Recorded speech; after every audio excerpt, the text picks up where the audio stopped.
Man salaka tariqan yaltamisu fihi ilman sahhalallahu lahu bihi tariqan ilal jannah. Bismillahirrahmanirrahim. Assalamualaikum warahmatullahi wabarakatuh. Alhamdulillahi rabbil alamin. Wabihi nasta'inu ala umurid dunya wad din. Wassalatu wassalamu ala ashrafil anbiya'i wa imamil mursalin, nabiyyina Muhammadin wa ala alihi wa sahabatihi wat tabi'in wa man tabi'ahum bi ihsanin ila yaumiddin. Ya ayyuhalladzina amanu taqullaha haqqa tuqatih wa la tamutunna illa wa antum muslimun. Ya ayyuhan nasu ittaqu rabbakumul ladzi khalaqakum min nafsin wahidah wa khalaqa minha zawjaha wa batha minhuma rijalan katsiran wa nisaa wattaqullaha alladzi tasaaluna bihi wal arham innallaha kana 'alaykum raqiba. Ya ayyuhalladzina amanu ittaqullaha wa qulu qawlan sadida yuslih lakum a'malakum wa yaghfir lakum dhunubakum wa man yuti'illaha wa rasulahu faqad faza fawzan 'azima. Amma ba'd. Ikhwah sekalian, pagi hari ini kita ingin sama-sama mengenal lebih dekat beberapa referensi ilmu hadis, sekaligus menjadi pegangan kaum muslimin Ahlus Sunnah wal Jamaah, yang mereka mengenal buku-buku hadis itu sebagai dasar dalam beramal. Ketika orang mengatakan hadis ini diriwayatkan dari Nabi SAW, pertama yang akan dijadikan patokan adalah buku itu ada, buku referensi dan musnadah. Hukum asalnya yang kita jadikan sebagai referensi utama adalah buku-buku yang bersanad. Adapun buku-buku mutaakhirin, mereka menulis, menggabung atau menghimpun buku untuk dalil agar memudahkan saja. Contohnya seperti Bulughul Maram. Bulughul Maram mengumpulkan hadis-hadis al-halal wal haram, dihilangkan sanadnya dalam rangka memudahkan orang untuk menghafal dan mengerti. Biasanya para fuqaha itu pakai hadis yang mana, dan kalau kita ngerti, Bulughul Maram itu ditulis oleh Hafiz Ibnu Hajar untuk anaknya agar dihafal. Isinya sekitar 1400 hadis. Itu isinya tentang hadis tentang halal dan haram. Ini diceritakan oleh murid Al-Hafidz Ibnu Hajar, namanya As-Sakhawi rahimahullah, murid terdekat Al-Hafidz Ibnu Hajar. Tetapi subhanallah, Allah yang memiliki kehendak, anaknya tidak hafal. Tetapi kaum muslimin banyak yang hafal. Dari sejak beliau tulis Bulughul Maram sampai sekarang, ribuan jutaan bahkan kaum muslimin menghafal Bulughul Maram. Dan syarahnya banyak sekali. Dari dulu sampai sekarang, bahkan mutaakhirin, muasirin, orang yang hidup di zaman kita masih ada yang nulis. Syekh Muhammad Shalih Utsaimin, bahkan ada Syekh Abdullah Ali Bassam, terakhir Syekh Abdullah Fauzan, dan kajian tentang Bulughul Maram banyak. Tetapi kita katakan bahwa hukum asalnya, dasar dari hadis yang kita sebutkan itu adalah buku-buku yang menyebutkan hadis secara bersanad. Itu yang bisa dipelajari. Hadis ini sahih apa enggak? Dikatakan sahih. Kalau kita lihat di Bulughul Maram, maka kita hanya mengikuti Al-Hafidz Ibnu Hajar saja. Al-Hafidz Ibnu Hajar mengatakan rawahu ad-Daraqutni wa dha'afahu. Disebutkan Daraqutni dilemahkan. Kenapa lemah? Allahu a'lam. Ketika kita kembali kepada bukunya Ad-Daraqutni, Sunan, baru kita ngerti, oh di sana ternyata ada periwayat yang orangnya memang diragukan kekuatan hafalannya, atau dia ahlu bid'ah yang bid'ahnya tidak bisa diterima dan ditoleransi, begitu. Maka di sini memang tidak semua orang sabar dalam mempelajari ilmu hadis. Ilmu hadis itu sampai dikatakan sebagai ilmunya para kesatria. Ya, disebutkan oleh ulama ahli hadis, ilmu hadis la yu'jibuhu illa dzukranur rijal. Ya, ilmu hadis ini hanya disukai oleh orang-orang laki-lakinya lelaki. Maksudnya kesatria mereka yang siap untuk menghafal, meneliti, kemudian fokus dalam mengetahui apakah ini sahih apa enggak. Wala yakrahuhu illa inathuha. Tidak ada yang benci ilmu hadis kecuali bukan banci-banci, tapi orang yang sifatnya itu kayak perempuan gitu. Gampang nyerah. Ini zaman sekarang ada orang suruh ngapalin hadis, malas sekali itu. Bahkan kalau perlu mereka menghindari belajar hadis, takut disuruh ngapalin. Dan memang ilmu hadis ini membutuhkan perjuangan. Sampai kalau kita ngerti ilmu itu dulu adalah ilmu hadis yang dipelajari para ulama salaf, hadis. Para sahabat mereka sampai safar dari jarak yang jauh 1 bulan perjalanan untuk meneliti hadis atau mengerti ini hadis dari Nabi sallallahu alaihi wasallam. Dan para fuqaha, ahli fikih, mereka dulu juga memperjuangkan hadis untuk akhirnya sampai pada kesimpulan hukumnya apa, karena mereka pegangan dengan hadis. Dan kalau kita ngerti bahwa 3 mazhab dari 4 yang kita kenal, 3-tiganya ahlul hadis, Imam Malik, Imam Syafi'i, Imam Ahmad, maka pendapat-pendapat dalam 3 mazhab itu berdekatan, berbeda dengan mazhab ahlul ra'i. Ahlul ra'i atau orang yang lebih banyak menggunakan qiyas yang diwakili oleh Imam Abu Hanifah. Pada saat itu daerah Kufah peredaran hadis lebih minim, sehingga seringkali pendapatnya jauh menjomplang dari pendapat madhab yang lain, begitu. Tapi intinya mempelajari hadis ini menjadi ilmu yang jarang. Bahkan sebagian ulama sampai menjadikan ini sebagai tanda ahlus sunnah atau bukan. Ya, kalau kita cinta kepada ahlus sunnah berarti orang ini, atau cinta kepada ahli hadis berarti mereka ahlus sunnah. Ini disampaikan oleh salah seorang guru Imam Bukhari. Kita akan mengenal Imam Bukhari itu siapa dan bagaimana karakter beliau. Kan tapi salah satu guru dari Imam Bukhari namanya Qutaibah ibn Sa'id. Beliau meninggal tahun 240 Hijriah. Beliau pernah mengatakan, "Idza ra'aita ar-rajula yuhibbu ahlal hadis, mithla Yahya bin Sa'id al-Qattan wa Abdurrahman bin Mahdi wa Ahmad bin Hanbal wa Ishaq bin Rahuyah wa dzakara 'adadan siwahum fa'lam annahu sahibu sunnah." Kalau kamu melihat ada orang cinta kepada ahli hadis seperti Yahya bin Sa'id al-Qattan, Abdurrahman bin Mahdi, ini 2 orang ini pendekar ilmu hadis di zamannya, meninggal tahun 198 Hijriah.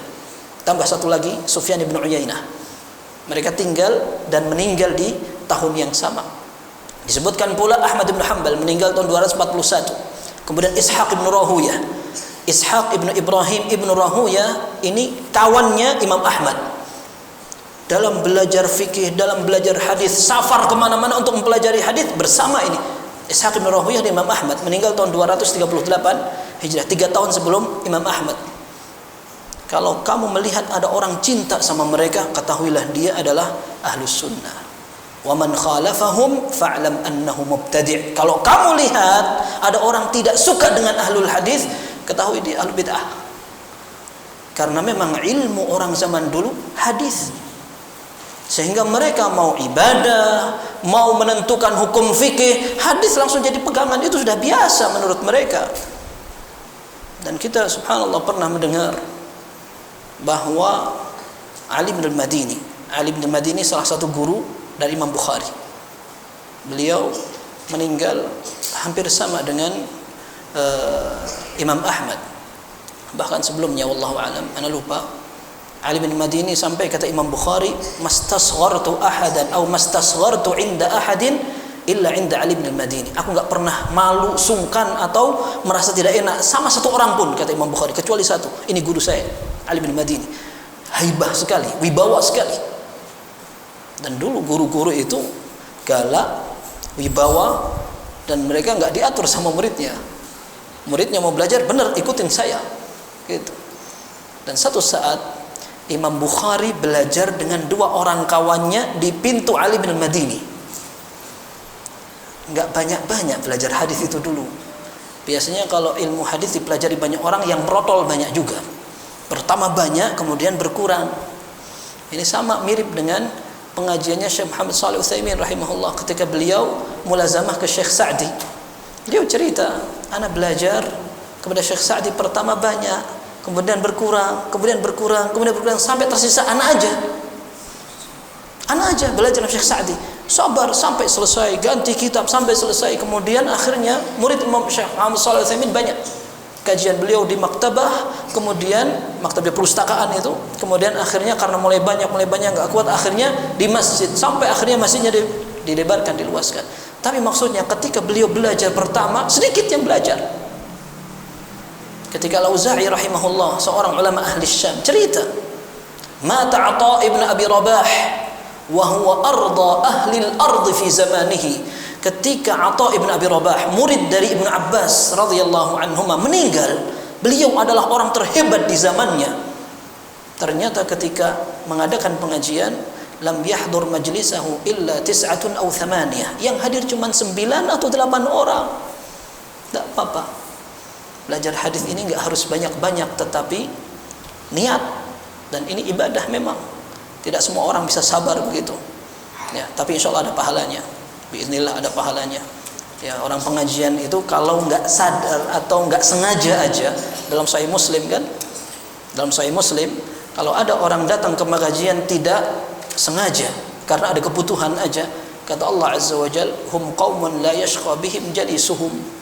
Itu dalam hadis yang sahih dalam Sahih Muslim dikatakan Allah Azza wa Jalla memiliki malaikat yang keliling mereka untuk mencari orang-orang yang belajar.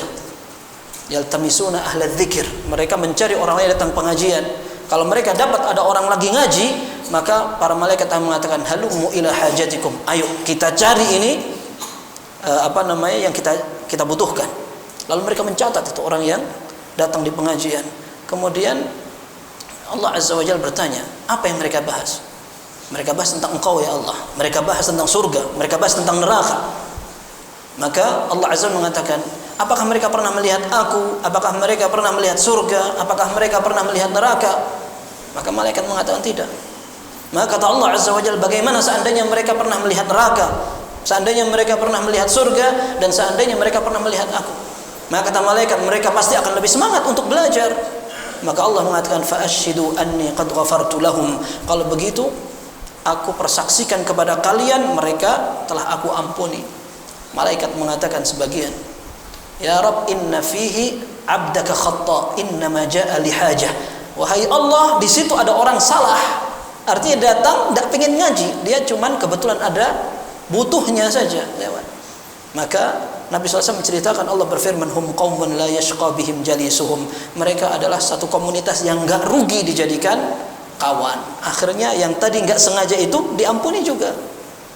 Ya, kalau enggak sengaja diampuni, bagaimana yang datang sengaja kemudian ketiduran? Enggak ada masalah pengajian itu. Ya, anak enggak nyindir, enggak ada masalah, biasa. Ya. Tapi maksudnya Ali bin Madini rahimahullah ketika didatangi Imam Bukhari, kemudian 2 orang kawannya, beliau bahagia sekali. Datang ke pintunya, maka beliau mengatakan, inni la arju an takunu tafsir qawlihi sallallahu alaihi wasallam, la tazalu ta'ifatun min ummati 'ala al-haqqi mansurin la yadurruhum man khadhalahum hatta ya'ti amrullahi wa hum kadzalik. Hadis yang masyhur tentang Taifah Mansurah, akan ada sekelompok orang yang akan ditolong oleh Allah meskipun banyak orang yang tidak suka dengan mereka, tetapi mereka tidak akan bahaya. Allah lindungi sampai menjelang hari kiamat. Kata Ali bin Madini rahimahullah, aku berharap kalianlah tafsirnya. Lianna ahli tijaratin syaghalu bi tijaratihim. Tujar, businessman, mereka rata-rata sibuk dengan jual beli mereka. Wa ahlus sina'ah insyaghalu bi sina'atihim. Orang-orang yang sibuk dengan kreasi karya dan juga usaha mereka sibuk dengan dunianya. Wa ahlul muluk, para raja sibuk dengan mamlakah mereka, kerajaan dan kekuasaan mereka. Wa antum tashtaghiluna bi hadithi Rasulillah sallallahu alaihi wasallam. Kalian sibuk dengan hadis Nabi sallallahu alaihi wasallam. Nah, artinya beliau sampaikan itu di abad ketiga. Ya, karena Ali bin Madini meninggal sekitar tahun 234 Hijriah. Ya, hampir sama dengan Imam Ahmad dan lainnya. Ini gurunya Imam Bukhari. Sehingga memang orang yang ingin mempelajari hadis butuh kesabaran dan insya Allah akan mendapatkan kemuliaan. Ini pegangannya kaum muslimin. Sampai Imam Sufyan Ats-Tsauri rahimahullah, beliau seorang ahli hadis yang meninggal tahun 161 Hijriah. Beliau mengatakan, sama'ul hadits izzun liman arada bihi dunya. Orang yang belajar hadis adalah orang yang mendapatkan kemuliaan dan kebanggaan kalau ada orang yang pengen cari dunia saja. Warasyadun liman arada bil akhirah. Sedangkan orang yang mencari akhirat, dia akan mendapatkan petunjuk dari Allah. Dalam riwayat lain beliau mengatakan redaksinya, man arada bihi dunya wajadah wa man arada bil akhirah wajadah. Cari dunia dengan hadis dapat, cari akhirat dapat juga. Seperti itu. Ini keistimewaan ahli hadis. Maka perlu sabar dan kita berharap kepada Allah agar setidaknya kita ini termasuk orang-orang yang pernah belajar atau berkenalan dengan masadir atau referensi. Ini disebut dengan Ummahatus Sitt, buku induk dalam hadis yang menyebutkan hadis Nabi Shallallahu Alaihi Wasallam pakai sanadnya dengan riwayat yang banyak. Ini merupakan buku induk. Disebutkan juga dengan Ummahatus Sitt, induk yang 6 atau Kutubus Sittah. Sahih Bukhari, Sahih Muslim, kemudian Sunan Abi Dawud, Sunan Tirmidzi, Sunan Nasa'i, Sunan Ibnu Majah. Kalau ditambah dengan Musnad Imam Ahmad menjadi 7. Kalau Kutubut Tis'ah ditambahi dengan Sunan Ad-Darimi dan juga Muwatta Imam Malik. Kalau yang 7 kitab itu ada yang menyingkatnya biar gampang diingat jadi ban mati. Ya, ban mati sudah, urutkan saja itu Bukhari, Ahmad, Nasa'i, ya, kayak gitu sudah. Kan dicatat ban mati, enggak ingat enggak lupa insyaallah. Ya, itu waktu Anda belajar, itu buku yang dihafalkan itu 7 itu. Baik. Ikhwah sekalian, Imam Bukhari menjadi seorang ulama yang mensuguhkan sebuah tanda ilmu hadis dan juga ilmu fiqih sekaligus. Karena para ulama mengatakan fiqhul Bukhari fi tarajumihi. Pemahaman Imam Bukhari terletak bagaimana beliau mengasih judul hadis-hadis itu. Imam Nawawi rahimahullah menyebutkan bahwa ahlus sunnah bersepakat asahhul kutubi ba'da kitabillah as-sahihan. Dalam syarah Sahih Muslim, Imam Nawawi mengatakan kitab yang paling sahih setelah Al-Quran adalah 2 sahih, Sahih Bukhari dan Sahih Muslim. Maka orang ketika ingin mengetahui hadis yang sahih, rata-rata kembali kepada Sahih Bukhari dan Muslim. Tetapi baik Imam Bukhari maupun Imam Muslim tidak menyebutkan semua hadis yang sahih. Yang ada dalam kitab sahih memang tidak dhaif, tetapi tidak semua hadis yang sahih ada dalam kitab sahih. Faham antum? Karena memang tujuannya bukan menggabungkan semua hadis sahih, bukan.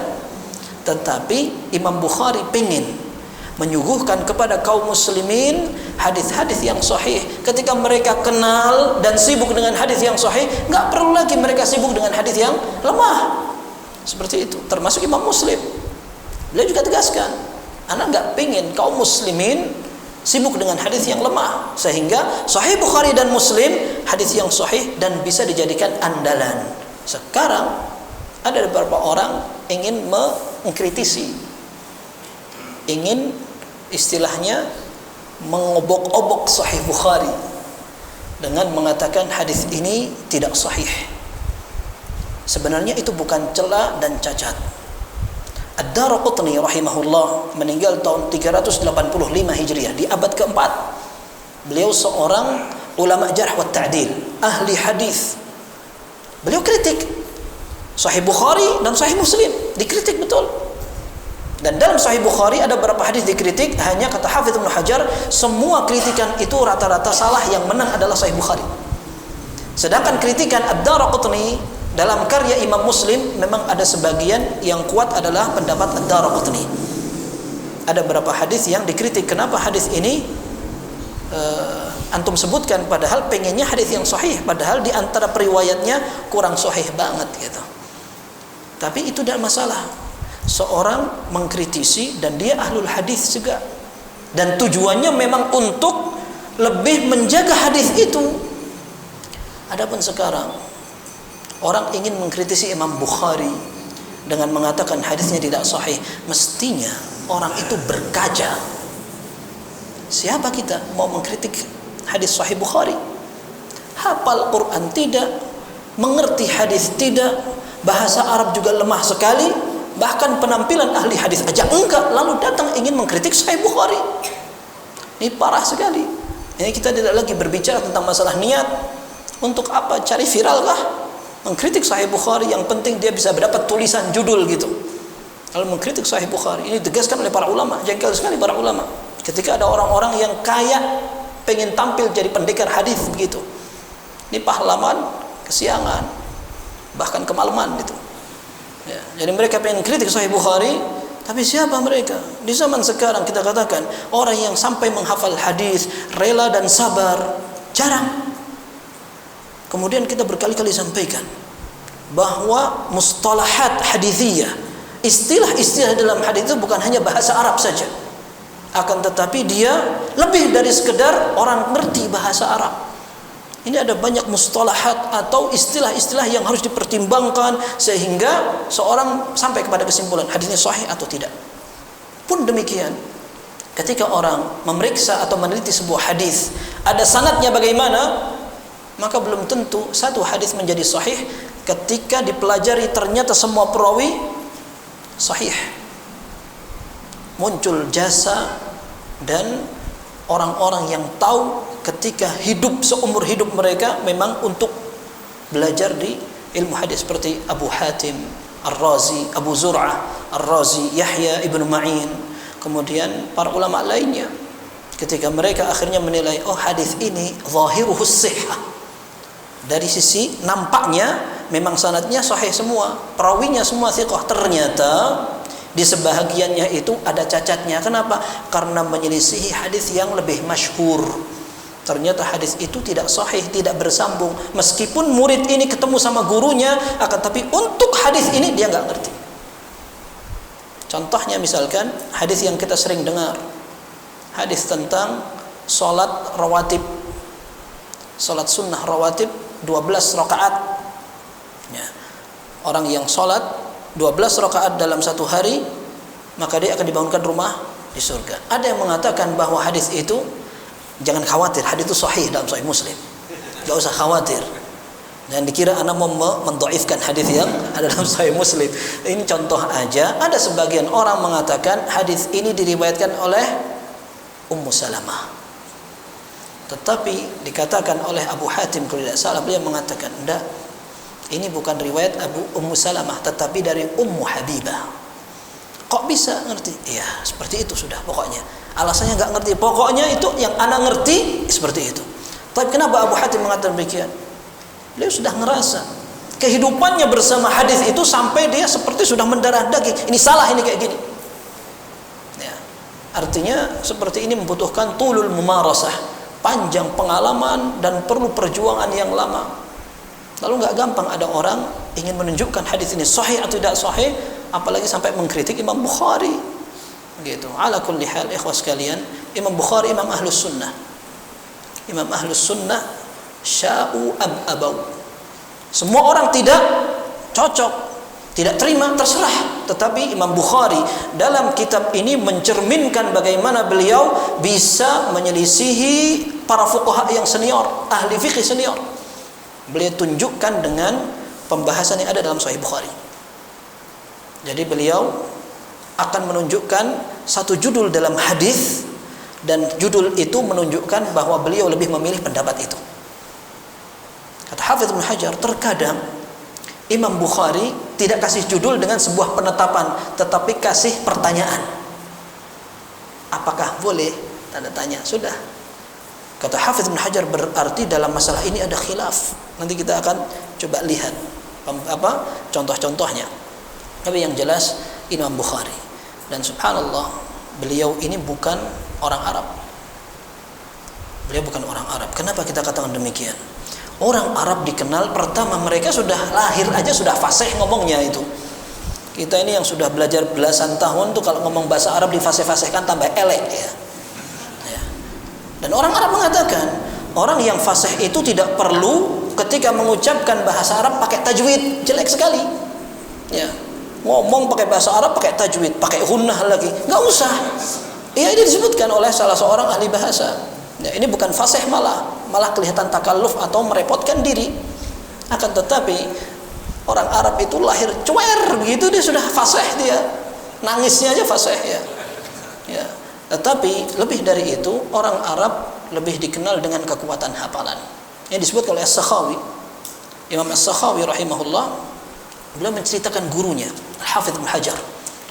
Al-Hafidz Ibnu Hajar orang Mesir, Arab asli beliau, dan hafalannya kuat sekali. Sampai As-Sakhawi rahimahullah mengatakan, ka'annal Arab khuliqu lihadza, seolah mereka ini orang-orang Arab diciptakan oleh Allah untuk menghafal. Kuat sekali hafalannya orang-orang Arab itu. Nah, ini kebanyakan. Ya, meskipun banyak orang ajam, ternyata mereka tidak kalah, termasuk Imam Bukhari. Imam Bukhari ini, beliau namanya, ini anak kasih gambar biar enggak ngantuk ya. Ya. Ini orang belajar kalau separuh-separuh kayak gini, jadi nggak terlalu ngerti apa teknologi, ya sudah bisanya kayak gini aja sudah. Ini kalau mahasiswa kan sudah jazakumullah khair sudah. Ya, Imam Bukhari nama beliau adalah Muhammad ibnu Ismail ibnu Ibrahim ibnu Al-Mughirah ibnu Bardizbah Al-Bukhari. Al-Bukhari itu disanadkan kepada Bukhara. Bukhara itu ya daerah sekitar Tajikistan, Kazakhstan, begitu. Daerah Bukhari, orang yang putih-putih, daerah dingin itu. Sekarang di Hijaz banyak orang-orang keturunan Bukhara di sini. Tapi Imam Bukhari tinggal di sana. Kemudian sering dikatakan Al-Ju'fi maulahum. Kenapa dikatakan Al-Ju'fi maulahum? Al-Ju'fi itu nasab Arab. Nasab Arab. Bukan berarti Imam Bukhari ada keturunan Arab, tetapi salah satu mbahnya Imam Bukhari masuk Islam. Muhammad ibnu Ismail ibnu Ibrahim ibnu Al-Mughirah ibnu Bardizbah Al-Bukhari. Bardizbah ini orang Persia, penyembah api. Ketika akhirnya punya anak namanya Mughirah, Mughirah ini masuk Islam. Yang mengislamkan gubernur daerah Bukhara, namanya Al-Yaman Al-Ju'fi. Sebagian ahli hadis mengatakan kalau ada orang masuk Islam melalui perantara seseorang, maka nasab itu bisa disandarkan kepada dia, tetapi maulahum. Maulahum itu artinya dia loyalitasnya untuk orang yang mengislamkan dia. Imam Bukhari bukan orang Arab, tetapi yang mengislamkan mbahnya Al-Mughirah ini adalah Abu Al-Yaman Al-Ju'fi. Maka akhirnya sampai keturunan-keturunannya dikatakan Al-Ju'fi maulahum. Imam Bukhari seperti itu. Jadi bukan orang Arab, tetapi rupanya beliau menjadi seorang alim yang dikenal dengan kekuatan ilmu dan hafalannya. Di antara kekuatan hafalan beliau ini menceritakan, yang banyak meriwayatkan dari beliau adalah muridnya Warraq. Warraq itu artinya sekretaris ya, atau sekretaris pribadi atau umum. Tetapi namanya Muhammad ibn Abi Hatim Al-Warraq ini betul-betul dekat sekali dengan Imam Bukhari. Beliau cerita bahwa Imam Bukhari pernah mengatakan, ulhimtu hifdzal hadis wa ana shaghirun fil kuttab. Aku mulai suka menghafal hadis ketika aku masih kecil dan masih di TPA. Ya, masih kecil di pengajian-pengajian umum itu. Umur beliau masih 10 tahun. Ditanya oleh Warraq atau sekretarisnya itu, antum berapa umur antum? 10 tahun. 10 tahun sudah suka menghafal hadis. Apakah itu ilham, tahu-tahu pengen anak kecil suka hadis? Enggak. Di zaman itu banyak orang menghafal hadis, banyak para ulama dan anak-anaknya hafal hadis.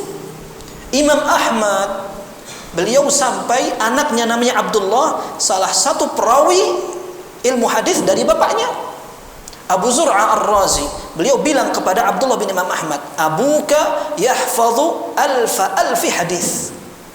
Bapakmu menghafalkan 1 juta hadis. Imam Ahmad meninggal tahun 241 Hijriah. Itu salah satu gurunya Imam Bukhari, dan salah satu gurunya Imam Muslim itu Imam Ahmad itu. Mereka sudah biasa menghafal hadis. Kemudian ada Abu Hatim Ar-Razi meninggal tahun 277 Hijriah. Hafidz sekali itu. Hafalannya kuat. Imam Muslim meninggal 261. Hafidz juga. Perwakilan daerah Naisabur. Naisabur itu bukan tanah Arab. Naisabur kalau dulu namanya, sampai sekarang ada yang mengatakan Naisabur, daerah Teheran itu, daerah Iran. Perwakilan orang yang kuat hafalannya Imam Muslim. Di Bukhara ada ini Imam Bukhari, hafalannya kuat sekali. Sampai karena kuatnya hafalan, satu saat Imam Bukhari ini beliau masuk ke rumah atau bertemu dengan gurunya namanya Ad-Dakhili. Enggak ngerti ini Dakhili siapa namanya. Anda lihat di beberapa diskusi para peneliti ilmu hadis, mereka juga belum mendapatkan biografi guru dari Imam Bukhari namanya Ad-Dakhili, dan satu-satunya menyebutkan adalah Al-Hafidz Ibnu Hajar dalam kitab Hudassari.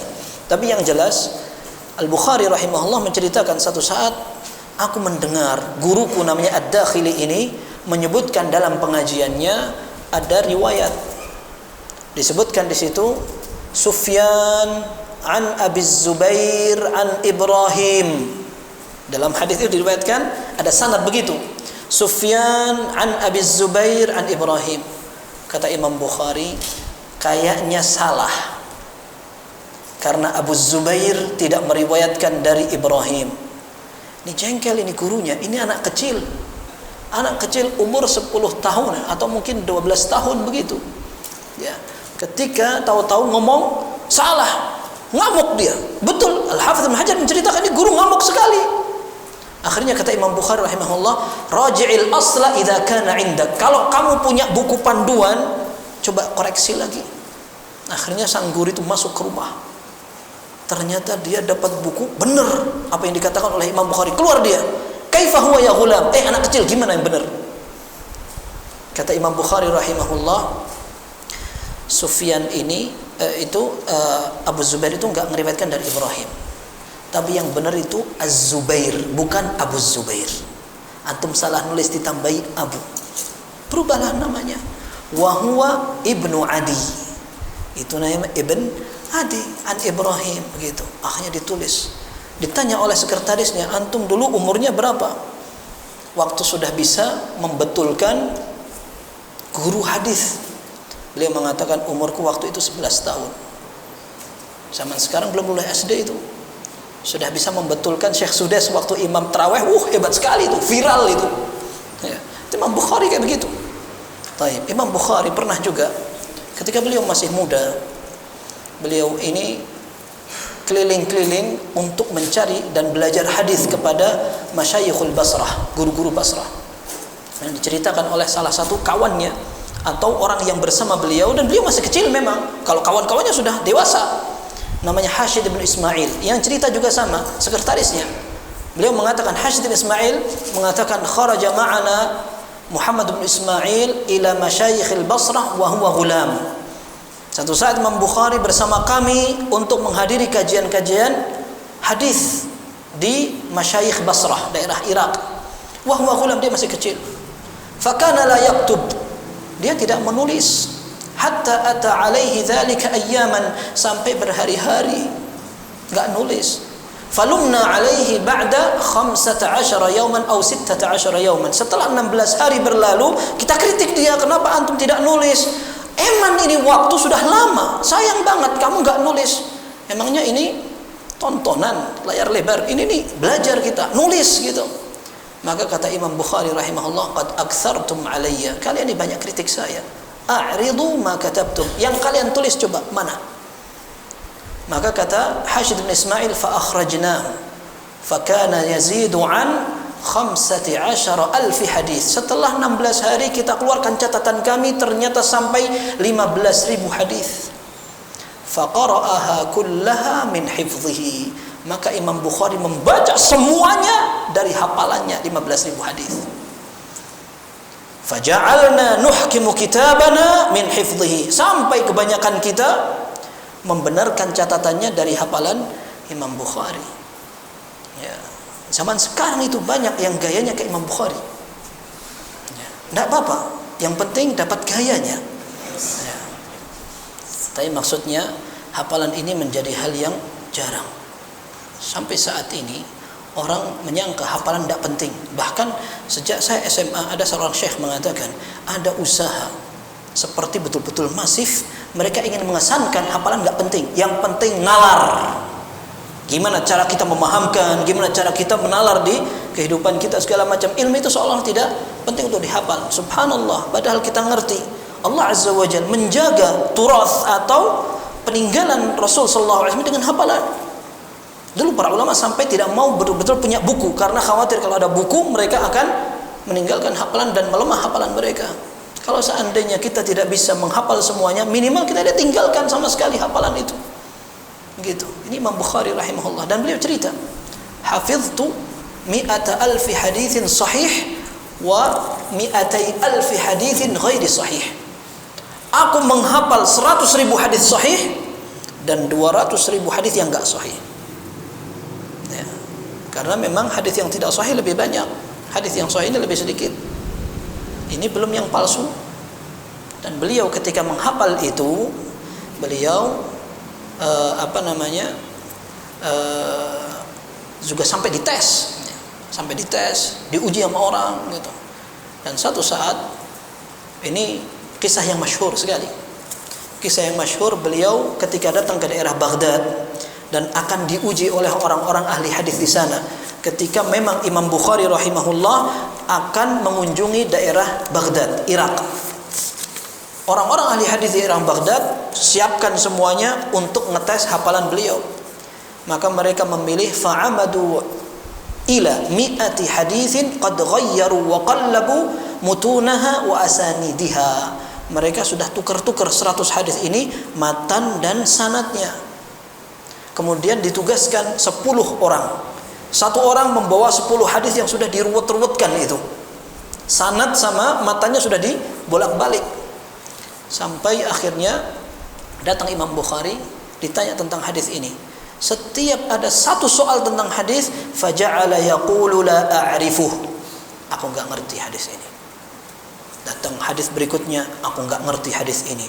Datang berikutnya, aku enggak ngerti hadis ini. Faja'ala ahlul ilmi yaltafidu ba'duhum ila ba'din wa qalu qad fahima ar-rajul. Orang ulama yang asli, mereka saling melihat dan memandang, ini orang ini sudah nyadar kalau ini ujian. Yang paham sudah bisa memahami juga. Imam Bukhari sudah mulai sadar kalau beliau sedang diuji. Wa amma baqiyatun nas faqalu innahu asabahumul ajz. Orang yang enggak ngerti, mereka langsung ambil kesimpulan Imam Bukhari ternyata enggak bisa, dites aja enggak bisa jawab gitu. Itu orang-orang bahlul kayak begitu. Ya, kebanyakan fitnah itu tengah pengajian itu dari orang-orang yang enggak paham ya. Nah, akhirnya setelah selesai semuanya, maka Imam Bukhari mulai mengabsen satu persatu. Amma hadithuka fa innaka qulta kadza wa kadza wa sawabuhu kadza wal haditsu tsani qulta kadza wa kadza wa sawabuhu kadza. Di absen satu persatu. Kamu tadi menyampaikan hadis pertama begini, yang benar begini. Hadis kedua begini kamu bilang, yang benar begini. Maka baru orang kenal semua, oh hafalannya hebat. Kata Hafidz Ibnu Hajar, mal ajabu fi raddihi al-khata'a ila as-shawab fa innahu kana hafizan walakin al-ajab fi hifdhihi al-akhta' fi awwal marratin ala tartibi ma alqawhu alayh. Kata Hafidz Ibnu Hajar, hebatnya itu bukan dia bisa membenarkan yang salah karena orang itu hafalannya kuat sudah. Tetapi bagaimana dia bisa menghafal yang salah juga, urut juga. Seperti mereka ngetes itu. Ini riwayatnya mutawatir, disebutkan oleh para ulama di Baghdad, termasuk Al-Khatib Al-Baghdadi dalam kitab beliau Tarikh Baghdad. Al-Khatib Al-Baghdadi meninggal tahun 463. Ya, beliau punya karya namanya Tarikh Baghdad, sejarah daerah Baghdad, yang disebutkan bukan sejarah politik, akan tetapi semua ulama ahli hadis yang pernah datang ke Baghdad disebutkan di situ, termasuk Imam Bukhari. Dan beliau pernah ditanya oleh sekretarisnya, kok hafalannya kuat sekali, hal min dawa'in lil hifdz, adakah obat untuk menghafal, triknya apa gitu. Kalau orang zaman sekarang ada doa khususnya enggak, amalannya apa gitu. Nah, beliau mengatakan la a'lamu syai'an, aku enggak ngerti. Tsumma da'ani, setelah itu beliau kemudian mengatakan, sini ta'jri. La a'lamu syai'an anfa'u lil hifdz illa nahmatar rajul wa mudawamatun nazar. Aku tidak mengetahui trik yang paling bermanfaat untuk hafalan kecuali dua. Yang pertama, tekad seseorang. Yang kedua, sering membaca. Ya, jadi orang kalau pengen hafal, coba baca. Orang mau hafal gimana kalau tidak dibaca begitu. Antum tahu anak kecil dia cepat menghafal surat Al-Kahfi kalau dia sering mendengar surat ini dibacakan. Mestinya yang juga menghafal surat Yasin juga gampang karena banyak yang baca gitu. Sayangnya bacanya cepat, jadi hafalannya juga bingung. Kemudian hafalan yang sering kita dengar seperti surat As-Saff, Al-Hasyr, kemudian surat-surat pendek yang sering kita baca, anak kecil dengar, mereka cepat sekali hafal. Makanya bilang sama teman-teman itu, untuk yang pengen anaknya hafal Quran cepat, style aja murattal. Style murattal, tiap hari sudah. Insya Allah kalau tidak langsung hafal, dia ketika disuruh menghafal dia gampang karena sering mendengar. Bahkan bukan hanya itu, anak kecil akan hafal plus fasih. Kita ini sudah diciptakan jadi orang Jawa atau orang Indonesia. Jadi fasihnya ya fasih ala Indonesia. Tetapi kita stylekan anak kecil dengan bacaan Arab, maka mereka betul-betul nyerap seperti yang mereka dengarkan. Betul itu. Betul. Lihat banyak orang Indonesia yang fasih bacaannya ketika metode yang diterapkan sama ibu-ibunya karena distylekan anak-anak kecil Arab. Kerasa itu. Ya, mudah-mudahan ini bisa diterapkan. Dan memang para ulama dulu mereka menghafal sejak kecil. Anda berkali-kali sampaikan, kita ini banyak memubadzirkan uang, waktu, dan potensi anak. Anak kecil ini kalau kita arahkan menghafal dari sebelum mereka baligh, kuat. Sayangnya kita nggak mengarahkan kepada itu. Bahkan kena subhatnya para ahlul parenting wal jamaah. Jangan dipaksa anak, nanti mereka trauma, mereka nggak suka. Subhanallah. Akhirnya kita malah bayar uang mahal untuk belajar nyanyi. Untuk ngajari anak nyanyi nggak usah bayar. Ya, tinggal ajak mudik naik bis patas, hafal dia. Ya, kenapa harus bayar? Yang kedua, anak kecil itu ketika sudah dimasukin satu maklumat, dia ganggu pita suaranya yang bukan pita suara, pita hafalannya. Ada tambahan itu. Kalau seandainya masih bersih dimasukin Al-Quran, sudah nggak mikir yang lain itu. Dan dia akan cinta kepada Al-Quran kalau hafalannya banyak. Ya, kata Ibnu Qayyim rahimahullah, hubbul Quran wa hubbu alhanil ghina fi qalbil insani laysa yajtami'an. Kecintaan orang terhadap Al-Quran di dalam hati tidak akan bergabung dengan kecintaan kepada musik. Ya sudah, silahkan dibuktikan sendiri. Ya, orang hafal Quran pun kadang-kadang tidak cinta sama Al-Quran, apalagi yang nggak ngerti Al-Quran sama sekali. Maka maksud ana ini pelajaran yang diambil dari Imam Bukhari, kekuatan hafalan beliau seperti itu. Bahkan beliau pernah ditanya juga kuncinya apa. Ternyata di antara kunci agar mudah untuk menghafal dan belajar, rizki yang dimakan dari yang halal. Dan ini yang ditanya adalah ayahnya, Syekh Ismail, ayahnya Muhammad Al-Bukhari. Ketika beliau ditanya tentang nafkah yang dikasihkan untuk anak bagaimana, beliau mengatakan, la a'lamu min mali dirhaman min haram wala dirhaman min syubhah. Aku enggak ngerti kalau uang penghasilanku ini ada yang haram atau yang syubhat.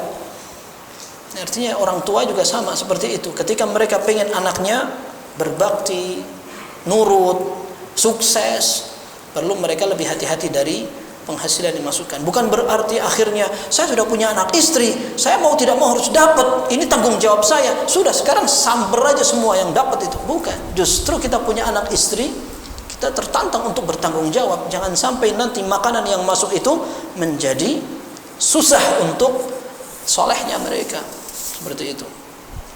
Ini Imam Bukhari rahimahullah dari sisi kehebatan hafalan, kekuatan ilmiah dan semacamnya. Dan beliau juga termasuk orang yang ibadahnya kuat. Ibadahnya kuat. Wara', hati-hati dari setiap aktivitas yang dikerjakan, terutama jika seandainya berhubungan dengan hak orang lain. Imam Bukhari rahimahullah, beliau seorang ulama jarh wa ta'dil. Jarh wa ta'dil itu artinya menyebutkan tentang biografi para ulama yang meriwayatkan hadis. Mau tidak mau, beliau akan menyebutkan kekurangan. Kalau kelebihan wajar, fulan thiqah, dia terpercaya, sudah selesai memang. Tetapi ketika orang ingin mengetahui apakah ada cacat atau tidak, maka disebutkan kekurangan agar orang ngerti hadis yang diriwayatkan orang ini bisa diterima apa tidak. Contoh seperti ada orang mau menjadi mak comblang. Itu artinya mak comblang. Itu perantara orang yang mau nikah itu. Tolong carikan ana itu. Ya khair. Menurut antum fulan ini bagaimana? Fulanah ini bagaimana? Kata para ulama, yang seperti ini bukan waktunya untuk rekomendasi. Wah, orang ini Masya Allah, dia prestasi, ganteng, kaya, apa. Nggak perlu itu diceritakan. Karena sekarang momennya yang dibutuhkan bukan itu. Yang dibutuhkan ada kekurangan apa tidak. Kalau ada kekurangan, sebutkan biar bisa siap-siap. Kalau seandainya memang tidak cocok, tinggalkan. Kalau seandainya cocok, dia siap untuk menghadapi konsekuensi. Begitu. Maka Nabi SAW ketika ditanya oleh salah seorang sahabiyah, Abu Sufyan dan Abu Jaham melamar aku. Kata Nabi SAW, amma Abu Jaham fala yada'u asahu an atiqih wa amma Muawiyah fasu'lukun la malalah. Kata Nabi SAW, Muawiyah ini miskin, gak punya duit. Kalau Abu Jaham, dia enggak akan meletakkan tongkat dari pundaknya. Ada dua tafsiran. Tafsir pertama, dia sering safar. Nanti kamu kalau nikah sama dia tinggalin terus. Atau bahkan ada tafsir yang mengatakan darrabun lin nisa, suka mukul. Nanti jadi KDRT ya. Ya, kerajaan apa itu? Bukan kepanjangannya, suka repot itu di rumah tangga.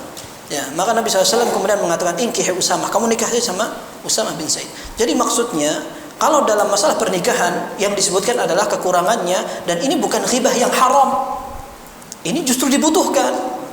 Maka dalam masalah ilmu hadis demikian juga. Para ulama sering mengatakan mungkarul hadis, hadisnya mungkar. Imam Bukhari rahimahullah, beliau ketika harus melakukan itu, beliau mencari kata-kata yang sopan banget. Beliau mengatakan fulan fihi nazar, kayaknya perlu dievaluasi. Gitu saja. Tapi kalau Imam Bukhari sudah mengatakan pada satu orang perawi fihi nazar, berarti ini perlu ditinggalkan hadisnya. Beliau juga mengatakan tarakuh, orang-orang meninggalkan hadis dia. Wah, berarti ini sudah parah sekali hadisnya, begitu. Jarang sekali Imam Bukhari mengatakan kata-kata keras dan pedas, begitu. Dan beliau mengatakan maghtabtu ahadan mundu an alimtu annal ghibata haram. Aku enggak pernah ghibah. Enggak pernah membicarakan kekurangan orang setelah aku tahu ghibah itu haram. Dan antum tahu ghibah itu ibadah. Meninggalkan ghibah adalah ibadah yang gak gampang. Apa artinya ghibah itu? Membicarakan sesuatu pada orang yang dia gak suka dibicarakan itu. Dan subhanallah, orang yang ghibah tidak mesti gak ngerti. Gampang. Nabi SAW sudah memberikan definisinya. Dzikruka akhaka bima yakrah. Engkau menyebutkan sesuatu yang tidak disukai oleh saudaramu. Apa itu? Apa saja. Kata Imam Nawawi rahimahullah, termasuk fisiknya, diikutin gayanya, hartanya, nasabnya, semuanya kalau dia nggak suka disebutkan itu berarti masuk dalam ranah ghibah. Dan bisa jadi kita mengatakan ghibah haram setelah pengajian ghibah langsung. Nah, karena ghibah itu empuk sekali. Nah, kalau seandainya orang nggak hati-hati, gampang sekali orang terjerumus dalam itu. Kata Imam Bukhari, ana berusaha untuk tidak ghibah. Bahkan satu saat Imam Bukhari rahimahullah, Imam Bukhari ini seorang yang kata sekretarisnya, orang titis. Kalau latihan memanah itu nggak pernah lepas, nggak pernah meleset. Ini cerita oleh Warraqnya, ya. Beliau ini selama aku berteman dengan Imam Bukhari, kata sekretarisnya itu, beliau jarang sekali meleset. Satu saat beliau seperti biasa keluar berburu, kemudian melepaskan anak panah. Pas dilepas, anak panah ini kena satu pondasi jembatan. Kena des, rusak, mau roboh. Imam Bukhari pusing sekali. Beliau sedih sekali karena merusak hak orang. Akhirnya ini beliau ada seorang alim dikenal sudah dikenal, tapi saat ini beliau merusak kekayaan orang. Maka beliau bilang kepada Warraqnya, ana minta tolong sama antum ya, sampaikan kepada orang itu minta izin, aku pingin ganti jembatan ini. Kan sebenarnya sudah rusak, tinggal diganti begitu saja. Tapi beliau tidak ingin mengganti tanpa persetujuan yang punya. Akhirnya minta izin untuk ganti. Dan kepikiran sekali beliau. Disampaikanlah kepada pemilik itu, dan pemilik itu adalah seorang bisnismen besar. Maka beliau ketika dimintai izin oleh sekretaris Imam Bukhari, katakan, abligh Aba Abdillah annaka fi hillin fa inna kullama amliku laka kullah. Sampaikan kepada Abu Abdillah Imam Bukhari itu, antum bebas, enggak usah mikir itu. Semua yang aku miliki bebas, antum mau pakai silahkan. Kata Warraq atau sekretarisnya. Subhanallah, Imam Bukhari ketika disampaikan itu bahagia sekali. Hari itu langsung menyampaikan pelajaran hadis sampai 500 hadis. Kemudian beliau sedekah dengan 300 dirham. Saking bahagianya itu. Masya Allah.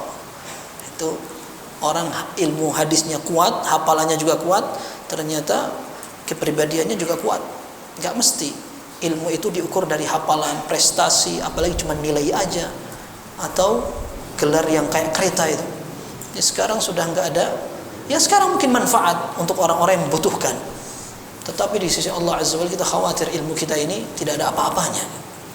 Dan beliau menjadi orang yang teladan dalam perhatian sholat. Kita mengerti bahwa para ulama ketika akan mencari guru, mereka cari ibadahnya benar apa enggak. Kalau ternyata ibadahnya enggak benar, kenapa kita harus menjadikan dia seorang guru? Ibrahim ibnu Yazid an-Nakha'i, seorang ulama dari Basrah atau Kufah, beliau mengatakan, "Idza ra'aita ar-rajula yatahawanu fi at-takbiratil ula faghsil yadaka minhu." Kalau kamu melihat ada seorang guru, calon guru, ternyata dia meremehkan sekali dalam salatnya, suka ketinggalan takbiratul ihram bersama imam, faghsil yadaka minhu. Cuci tanganmu, enggak usah belajar sama orang kayak begitu. Orang kalau meremehkan salat, sama ilmunya dia meremehkan. Gimana kita akan banggakan orang kayak begitu? Ini dulu standarnya para ulama ketika akan belajar, dilihat dulu sholatnya guru bagaimana. Syu'bah ibn al-Hajjaj Abul Bistam, seorang ahli hadis, Amirul Mukminin fil hadis, dikatakan seperti itu. Beliau pernah satu saat akan belajar dari seorang guru, fara'aituhu yusalli salatan la yuqimuha. Aku lihat ternyata sholatnya enggak beres. Fataraktu hadithahu, aku tinggalkan hadisnya. Imam Bukhari disebutkan satu saat beliau sholat. Ketika beliau sedang sholat, ini yang cerita juga sekretarisnya, ternyata beliau lasa'ahu zumbur fi 17 mawdhi', disengat lebah sampai 17 tempat. Akhirnya beliau tetap sholat begitu. Selesai sholat kayaknya sudah kesakitan, beliau mengatakan, unzuru hadzal ladzi qad adhani fi sholati. Coba lihat ini tadi yang membuat aku sakit dan tersibukkan dalam sholat ini ada apa? Fa idza fihi lasa'uz zambur fi 17 mawdhi'an. Ternyata di situ ada bekas sengatan 17 tempat dari lebah. Beliau mengatakan, kuntu fi ayatin fakarihtu an aqta'aha. Aku sedang membaca surat, aku malas untuk menghentikan, sedang menikmati bacaan itu. Masya Allah, ini nggak bisa bayangkan khusyuknya orang-orang itu gimana sholatnya itu. Kita ini kalau sholat di tempat yang ada AC-nya, kemudian ada nyamuknya, tidak enak sekali. Kadang-kadang kita yang ngantuk ya daripada nyamuk gitu. Tapi ini keteladanan dari para ulama. Mereka ini kuat ibadah dan kuat ilmunya. Maka Allah Azza wa Jalla jadikan ilmu mereka barokah. Kalau kita mau mencontoh ibadahnya saja atau mencontoh hafalannya saja, maka kita baru ngerti kalau kita ini nggak ada apa-apanya. Beliau mengatakan, ma jalastu lit tahdits hatta araftu as-saqima min as-sahih. Aku tidak mengajarkan hadis kepada orang-orang sampai aku betul-betul paham mana yang sahih, mana yang lemah. Tadi kalau beliau sampaikan, aku menghafal 100.000 hadis yang sahih, 200.000 hadis yang tidak sahih. Kok banyak sekali hadis itu ya? Berarti ada 300.000 hadis. Nanti kita akan lihat hadis Sahih Bukhari itu jumlahnya berapa? Enggak banyak. Sahih Bukhari itu hadis dalam kitabnya cuman ada 7.500-an hadis. Itu pun sudah terulang karena di antara metode Imam Bukhari, beliau suka mengulang. Beliau suka mengulang satu hadis, tapi karena bisa dijadikan dalil untuk masalah ini disebutkan lagi, untuk masalah ini disebutkan lagi. Hadis innamal a'malu binniyat disebutkan sampai ada sekitar 7 tempat Imam Bukhari itu. Ya. Berarti kata Hafidz Ibnu Hajar, hadis Sahih Bukhari itu cuma 2.600-an. Kalau tidak diulang, di situ ada sekitar 2.300 mungkin, 2.300. Kalau Imam Muslim, hadisnya ada anggap 4.000.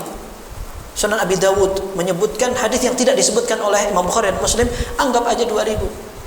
Kemudian Baqiyah Al-Kutub, buku-buku yang lain, mereka rata-rata menyebutkan hadis yang sudah disebutkan juga oleh para ulama yang lain. Tapi anggap buku yang itu semua dikumpulkan hadis-hadis tanpa ada pengulangan sama sekali, paling tidak ada sekitar 20.000 maksimal. Lalu kenapa para ulama mengatakan ayahmu menghafal 1 juta hadis, Imam Bukhari menghafal sampai 300.000 hadis? Ini dapat dari mana?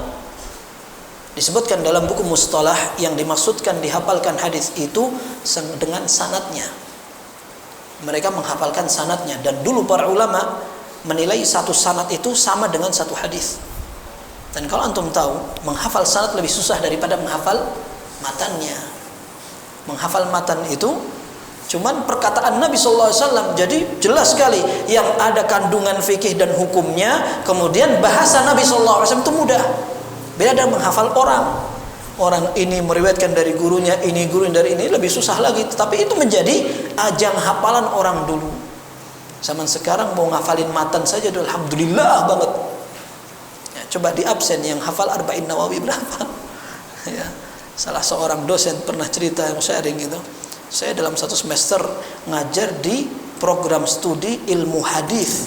Mahasiswa saya tugaskan menghafalkan 42 hadis Arba'in Nawawi, enggak selesai. Kalau orang-orang kayak gini mau tampil sebagai pakar ilmu hadis bagaimana? Hafalin Arba'in Nawawi aja kesulitan. Gitu. Baik, ala kulli hal, ini salah satu potret bagaimana seorang alim. Mereka bisa menggabungkan antara ilmu dan amal. Dan memang ilmu itu yang bermanfaat adalah yang bisa diamalkan. Baik, ikhwah sekalian, ini pembahasan pertama. Pembahasan kedua, kita mengenal Sahih Bukhari. Mengenal Sahih Bukhari dari judulnya, pembahasannya. Kemudian syartuhu. Syartuhu itu maksudnya Imam Bukhari ketika akan menyebutkan hadis, apa yang akan beliau jadikan patokan. Hadis siapa yang aku sampaikan di situ. Dan Imam Bukhari rahimahullah, beliau akan menyebutkan hadis saja. Maksudnya bagaimana?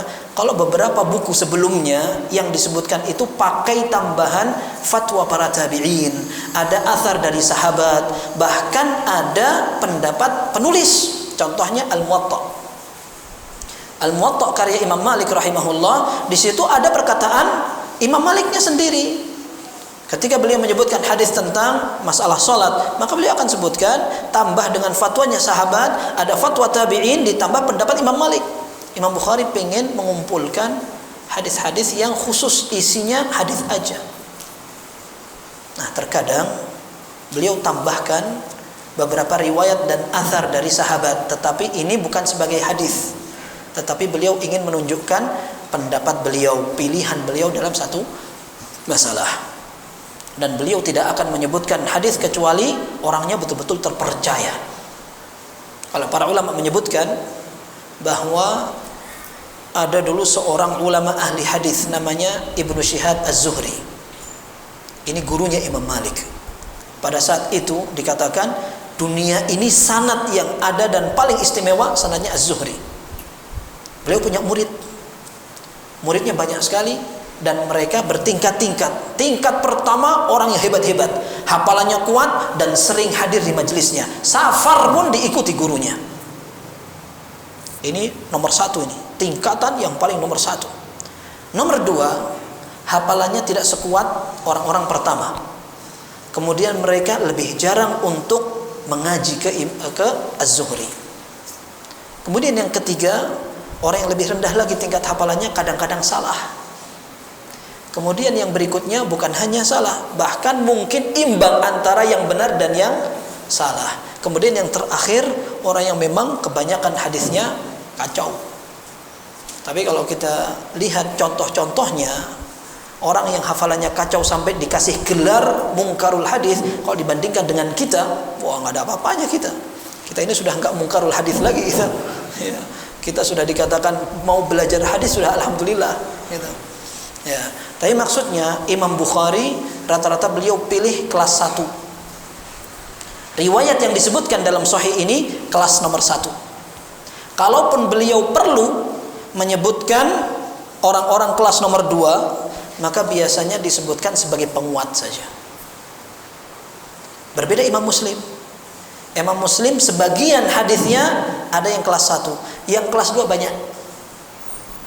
Maka para ulama mengatakan perbandingan Imam Bukhari dan Muslim jauh dari sisi keotentikan dan kekuatan disiplin para perawinya. Jauh sekali. Dan yang mengerti adalah orang-orang yang betul-betul belajar dalam hal itu. Maka kita katakan Imam Bukhari kuat sekali syaratnya. Baik, disebutkan ini ada dua hadisihi, jumlah hadisnya. Kita akan ketahui kemudian syarah-syarah Sahih Bukhari apa saja. Oh ini kok 2 ini. Afwan, ini salah ini. Yang satunya manhajnya atau metode yang beliau akan terapkan, ini nomor 5 ini manhajuhu. Ya, baik. Yang pertama nama Sahih Bukhari. Nama Sahih Bukhari ini memang dikenalnya begitu, dikenal di kalangan para tullabul ilm, namanya Sahih Bukhari. Maka kitab yang kita lihat ini ada yang dicetak seperti ini. Ini bukan karya percetakan. Jadi mereka melihat dari manuskrip. Kalau ada orang mengatakan, oh itu gara-gara percetakan Arab akhirnya banyak yang ditambah dikurangi, nggak gampang seperti itu. Kalau orang ngerti bagaimana penelitian sebuah ilmu hadis, mereka akan ngerti bahwa orang harus mempelajari dulu manuskrip ini otentik apa tidak. Kemudian satu manuskrip apakah lengkap atau tidak. Kemudian siapa yang menulis? Kalau yang menulis adalah murid terdekat, maka ini semakin kuat. Tapi kalau yang menulis hanya seorang awam, ntar dulu. Kemudian apakah di situ ada tulisan di bagian awal, buku ini saya tulis dalam majelis yang sekian. Kalau ada itu memperkuat. Kalau tidak maka tidak jadi pertimbangkan. Ketika ada satu tulisan yang tidak jelas, maka mereka akan berusaha mencari dari manuskrip yang lain. Kalau seandainya nggak jelas, maka akan cari dari nukilan-nukilan dari para ulama setelahnya. Kenapa? Karena bisa jadi manuskrip yang kita dapatkan ini kurang sempurna dan pernah didapatkan secara sempurna oleh ulama yang menukil, tapi nukilan itu hilang. Dan kita tahu bahwa bukunya para ulama banyak hilang. Ketika perang Tatar banyak dihancurkan. Dan antum kalau tahu, justru manuskrip Arab banyak disimpan oleh negara-negara barat sekarang.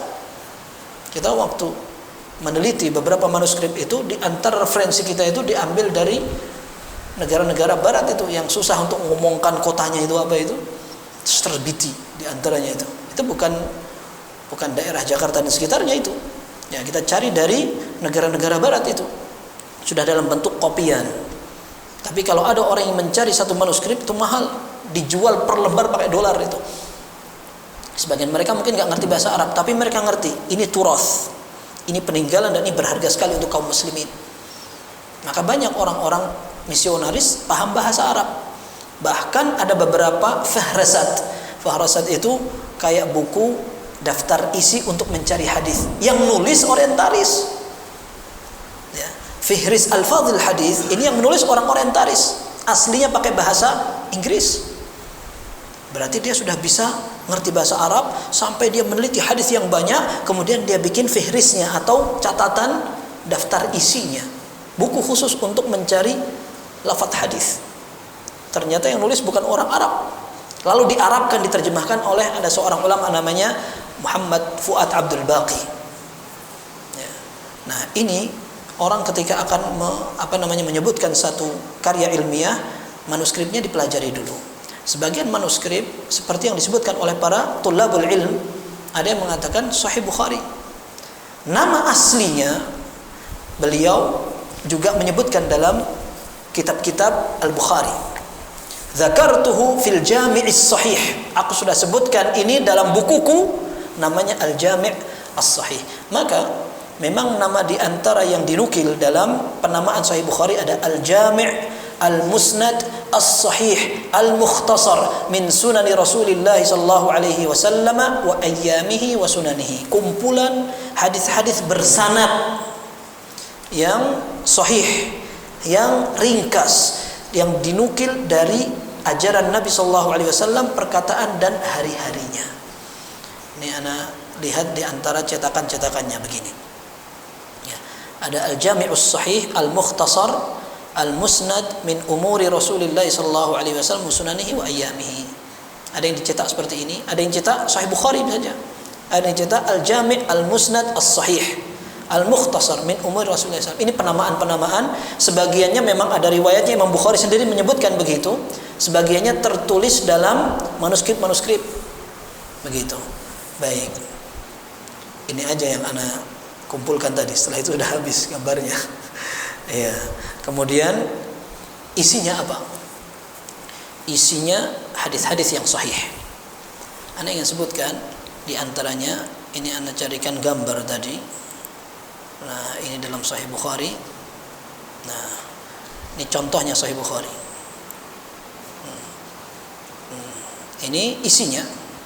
Beliau sebutkan bab istiqbali al-ghuzah, pembahasan tentang menyambut orang-orang yang berangkat perang. Lalu disebutkan di sini hadisnya pakai sanad. Kemudian hadis-hadis ini sahih semuanya. Hadis-hadis ini sahih. Baik, ini contoh aja. Kemudian disebutkan oleh para ulama, apa kira-kira sebab yang membuat Imam Bukhari tertarik untuk menulis itu? Al-Hafidz Ibnu Hajar menyebutkan ada 3 setidaknya yang membuat motivasi beliau menulis Sahih Bukhari. Yang pertama, beliau memang ingin menyusun buku-buku khusus hadis. Kalau sebelum-sebelumnya campur, ada perkataan tabi'in, ada fatwanya para sahabat. Nah, sekarang beliau ingin menyebutkan hadis-hadis aja gitu. Yang kedua, beliau ini terinspirasi dari gurunya, namanya Ishaq ibnu Ibrahim ibnu Rahuyah. Satu saat dalam majlis hadisnya beliau mengatakan, "Lau jama'tum ahadits mukhtasarah li sahihi sunnati Rasulillah sallallahu alaihi wasallam." Seandainya aku pengin sebenarnya di antara kalian ada yang siap menyebutkan atau mengumpulkan hadis-hadis yang sahih dari peninggalan Nabi sallallahu alaihi wasallam. Kata Al-Bukhari rahimahullah, fawaqa'a dzalika fi qalbi fadzalika alladhi harrakani ila jam'i al-jami' as-sahih. Kata beliau, maka aku terdorong, terketuk untuk menulis kitab itu. Yang ketiga, disebutkan pula beliau ini mimpi. Beliau bermimpi, ra'aitu fil manam ka'anni qa'imun baina yadayin nabiy sallallahu alaihi wasallam. Aku bermimpi, aku ini berdiri di depan Nabi sallallahu alaihi wasallam. Wa biyadi mirwahatun adhubbu biha anhu. Aku membawa kipas. Aku mengipasi Nabi sallallahu alaihi wasallam. Fasa'altu ba'dal mu'abbirin. Maka aku ketika bangun, aku bertanya kepada orang-orang ahli takwil mimpi. Faqalu anta tadhubbu anhu al-kadhib. Mereka mengatakan kamu nanti bakal menyisihkan kedustaan-kedustaan kepada Nabi sallallahu alaihi wasallam. Kata beliau, maka ini menjadi motivasi aku untuk mengumpulkan hadis-hadis yang sahih. Seperti itu. Mimpi bertemu dengan Nabi sallallahu alaihi wasallam ini tidak menjadi sumber hukum dalam syariat. Kalau menjadi motivasi tidak masalah. Nabi sallallahu alaihi wasallam menyatakan, inna syaitana la yatamathalu bi, man ra'ani faqad ra'ani fa inna syaitana la yatamathalu bi. Dalam hadis yang sahih diriwayatkan oleh At-Tirmidzi dan juga Imam Bukhari kalau tidak salah, beliau mengatakan yang melihat aku dalam mimpi dia betul-betul melihat aku, karena setan tidak mampu untuk menyerupai aku. Tetapi para ulama mengatakan memang setan tidak bisa menyerupai Nabi sallallahu alaihi wasallam, tapi kalau ngaku-ngaku aku nabi bisa. Maka Ibnu Abbas radhiyallahu anhuma ketika ada orang mengatakan aku mimpi melihat Nabi sallallahu alaihi wasallam, maka beliau mengatakan sifli ma ra'ait. Coba kamu sebutkan ciri-ciri yang kamu lihat di mimpimu itu. Ternyata disebutkan begini sesuai dengan apa yang dilihat oleh Ibnu Abbas radhiyallahu anhuma. Beliau mengatakan lau dzakarta ghaira hadza lamastata'ta. Kamu kalau menyebutkan ciri-ciri yang tidak seperti ini, maka mimpimu itu enggak benar. Artinya Nabi SAW bagaimana ciri-cirinya? Kita pengen rindu bertemu dengan Nabi SAW, tapi kok mimpi melihat Nabi SAW pakai jas, pakai dasi, cukur jenggot, wah ini bukan Nabi ini. Nabi SAW kok cukur jenggot. Kalau gambar bisa dihilangin jenggotnya. Ya, tapi kalau orang melihat mimpi Nabi SAW nggak jenggotan, itu sudah nggak Nabi SAW itu. Kemudian yang kedua, para ulama menyebutkan orang mimpi nggak boleh dijadikan landasan beramal. Contohnya bagaimana? Orang nggak ngerti besok Ramadan atau tidak, karena pengen melihat hilal, pengen ru'yatul hilal. Ternyata ada orang mengatakan, saya mimpi bertemu dengan Nabi SAW besok puasa. Enak sekali. Ini saingan sama yang telepon kepada Gusti Allah nih. Ya. Jadi mimpi tidak bisa dijadikan landasan untuk beramal. Imam Bukhari rahimahullah menjadikan mimpinya sebagai inspirasi saja, dan beliau akhirnya menuliskan buku tersebut. Baik. Kemudian di antara pembahasannya adalah materi buku itu. Ya. Materinya apa? Materinya adalah hadis-hadis yang sahih. Seperti yang tadi. Ini hadisnya sahih. Dan beliau rahimahullah menyebutkan dalam karyanya, beliau mengatakan bahwa hadis ini, sannaftu kitabi as-sahih, aku sebutkan, aku susun buku ini li sittati asyrata sanah, 16 tahun aku menyusun buku sahih ini. Sahih Bukhari disusun 16 tahun. Wa kharrajtu min 600,000 hadis, dan aku saring, aku betul-betul pilah dan pilih dari 600.000 hadis. Tadi yang beliau hafalkan 300, sekarang ini 600.000 hadis, masya Allah. Berarti beliau betul-betul punya hafalan yang banyak. Kemudian beliau masih milih-milih. Bukan hanya itu, beliau mengatakan, ma adkhaltu fihi hadithan illa ba'da mastakhartu Allah azza wa jal wa sallaitu fihi rak'atain. Aku tidak akan memasukkan hadis dalam karyaku ini kecuali setelah aku istikharah dan aku salat 2 rakaat. Padahal Imam Bukhari ketika meneliti hadis, beliau betul-betul milih gurunya ini siapa. Kalau ternyata gurunya tidak benar atau tidak sahih, beliau tidak akan masukkan dalam rangkaian hadis-hadis yang sahih. Beliau punya karya yang lain. Beliau punya kitab Al-Adabul Mufrad. Kalau Al-Adabul Mufrad itu hadisnya tidak semuanya sahih, ada yang lemah, ada yang hasan. Tapi Imam Bukhari rahimahullah mengkhususkan Al-Jami'us Sahih atau Sahih Bukhari untuk hadis-hadis yang sahih saja. Itu saja, beliau tidak sebutkan semuanya. Akan tapi beliau hanya akan menyaring beberapa hadis yang sahih, dan setiap akan meletakkan hadis beliau istikharah. Kita bayangkan kalau 2000 hadis, 2000 kali beliau salat 2 rakaat, dan 2000 kali pula beliau akan istikharah kepada Allah azza wajalla. Padahal kita kadang-kadang mau berangkat, mau menikahkan, mau pilih kerja aja istikharah. Endahlah, jangan, nanti kalau istikharah malah nggak jadi. Ya, ini beda dulu dan beda sekarang, ya. Baik, kemudian Imam Bukhari rahimahullah, seperti yang kita sebutkan tadi, ini tadi yang anda kasih judul ini, ada 2 hadis ini, jumlahnya berapa?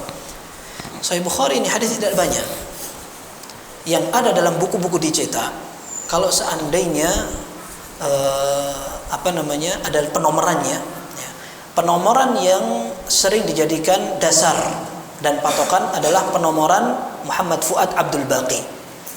Mereka semua sepakat bahwa penomoran Muhammad Fuad Abdul Baqi ini sebagai nomor baku yang dijadikan patokan untuk merujuk ke dalam Sahih Bukhari. Kadang-kadang dalam satu cetakan ada nomor tambahan. Itu penomoran sesuai dengan orang yang meneliti hadis itu, sesuai dengan judul, sesuai dengan bab, sesuai dengan penomoran yang dia dapatkan, begitu.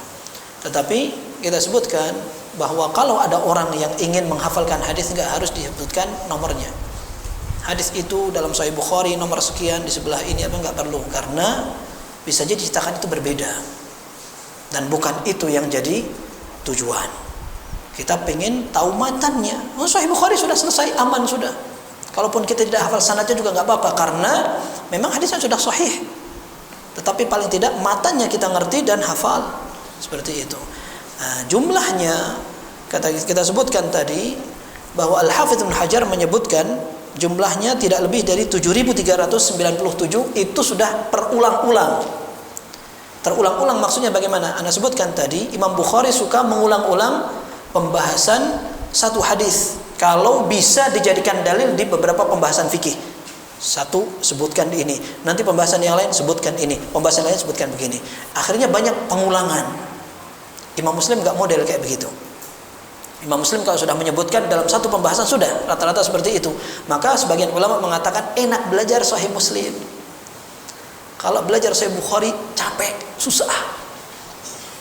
Maka kata Al-Hafidz Ibnu Hajar ini berusaha untuk mensyarah Sahih Bukhari sesuai dengan arahan gaya penulisan Bukhari. Kalau menyusun kitabnya saja Imam Bukhari seperti itu, syarahnya rumit juga. Maka Al-Hafidz Ibnu Hajar dalam Fathul Bari, syarah Sahih Bukhari, beliau mengatakan ini rumit juga. Ini sudah dibahas pada pembahasan yang sana. Ini nanti akan saya bahas pada pembahasan yang akan datang. Begitu. Sampai ada seorang ulama namanya Ibnu Khaldun. Ibnu Khaldun ini meninggal tahun 800-an berapa gitu. Beliau mengatakan syarhu Sahihil Bukhari dainun 'alal ummah. Mensyarah Sahih Bukhari atau hadis-hadis Sahih Bukhari ini menjadi hutang untuk kaum muslimin. Kenapa? Karena Sahih Bukhari ini susah sekali. Nyusunnya susah. Sudah disebutkan di sini, nanti disebutkan lagi di sana, nanti dikira sudah selesai hadisnya, ternyata disebutkan di tempat lain begitu. Nah, akhirnya mensyarahnya tidak gampang. Kata Ibnu Khaldun, ini susah sekali. Ini bagaikan hutang yang harus dibayar oleh kaum muslimin. Akhirnya pada tahun 852 Imam Al-Hafidh Ibnu Hajar, beliau meninggal tahun itu, beliau sempat akhirnya menulis Fathul Bari. Sampai kata As-Sakhawi, muridnya, beliau mengatakan seandainya Ibnu Khaldun sempat hidup agak panjang kemudian melihat Fathul Bari, niscaya beliau akan bahagia. Ternyata hutang itu sudah terbayar. Jadi itu agak susah sekali kalau kita mau belajar Sahih Bukhari begini dengan detail, agak susah. Tapi yang jelas sekarang kita lihat ini, kata Hafidz Ibnu Hajar, jumlah hadis itu ada 7.397 bil mukarrar, kalau terulang-ulang. Kalau tidak terulang, setidaknya beliau katakan ada 2.761. Sekarang kita lihat di sini dalam Sahih Bukhari. Nah, ini kita scroll sampai akhir, berapa penomoran yang ada. Nih 7.047.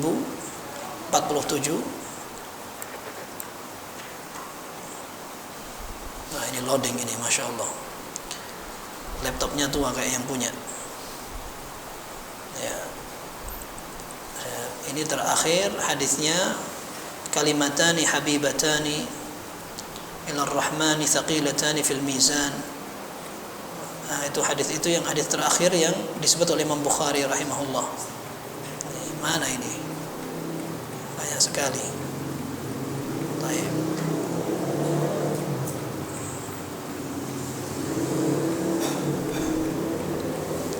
Ini dia, ini hadis terakhir ini.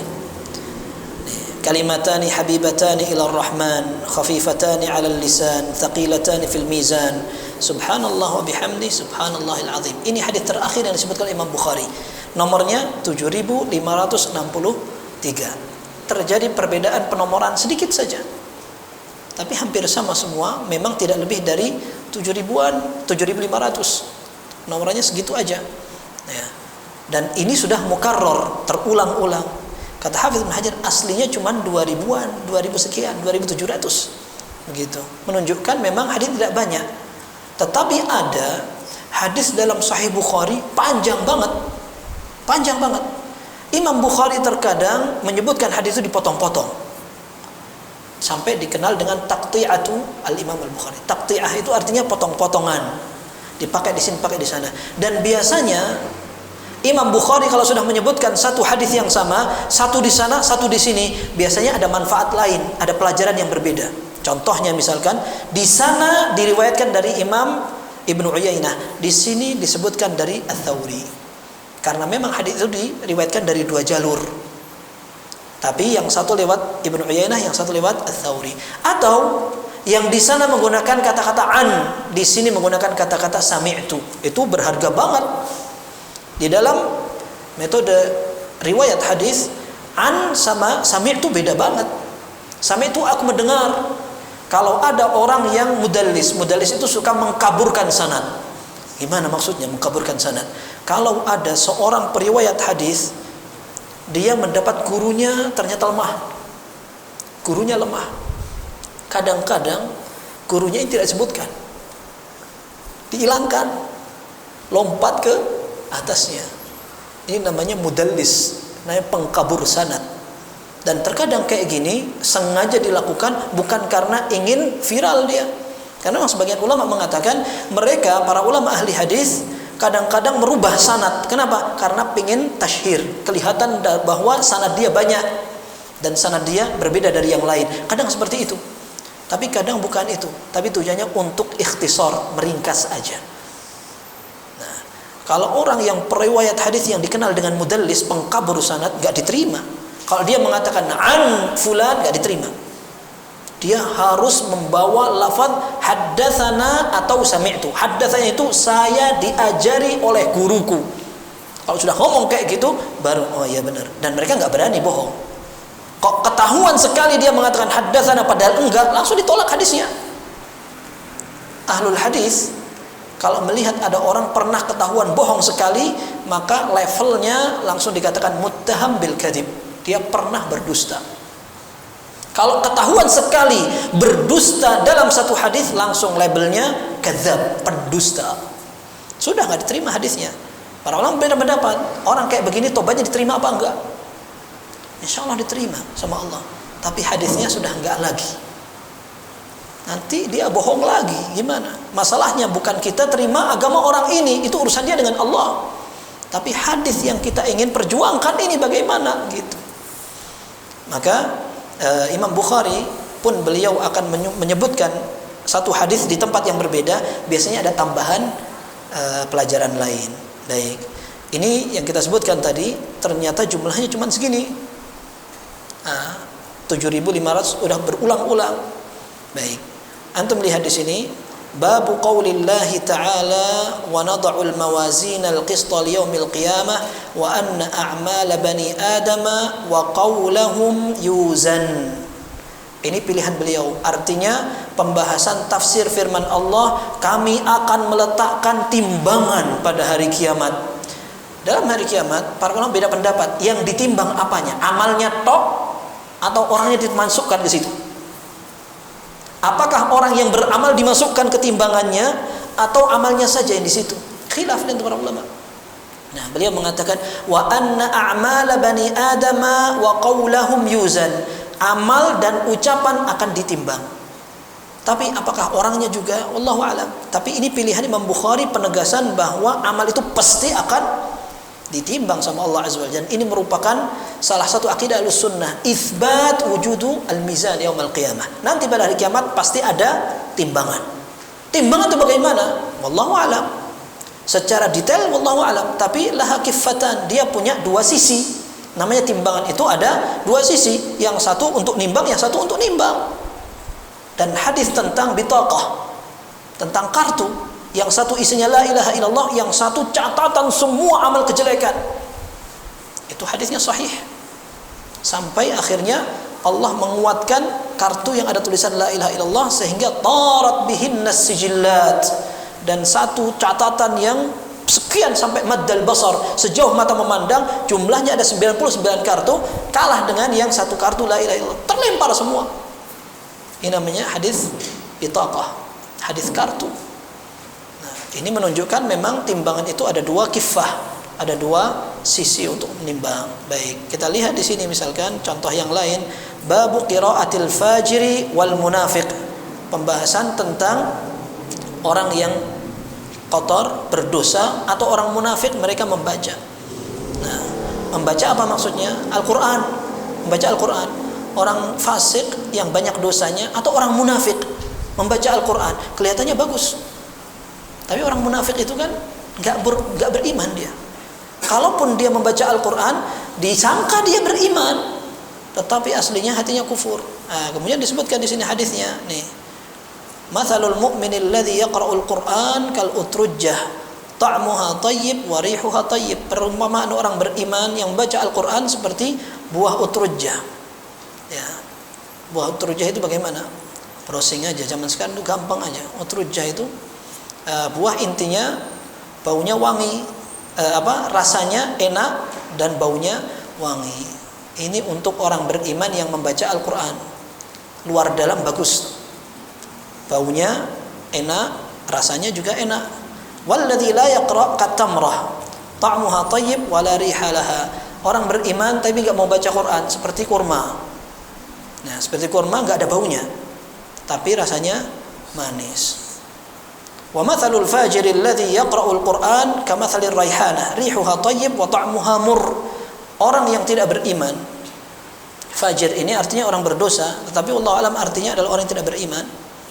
Dia kalau baca Quran bagaimana? Dia seperti raihanah. Raihanah itu ketika Anda lihat itu kayak kembang yang warnanya ungu itu, wangi baunya.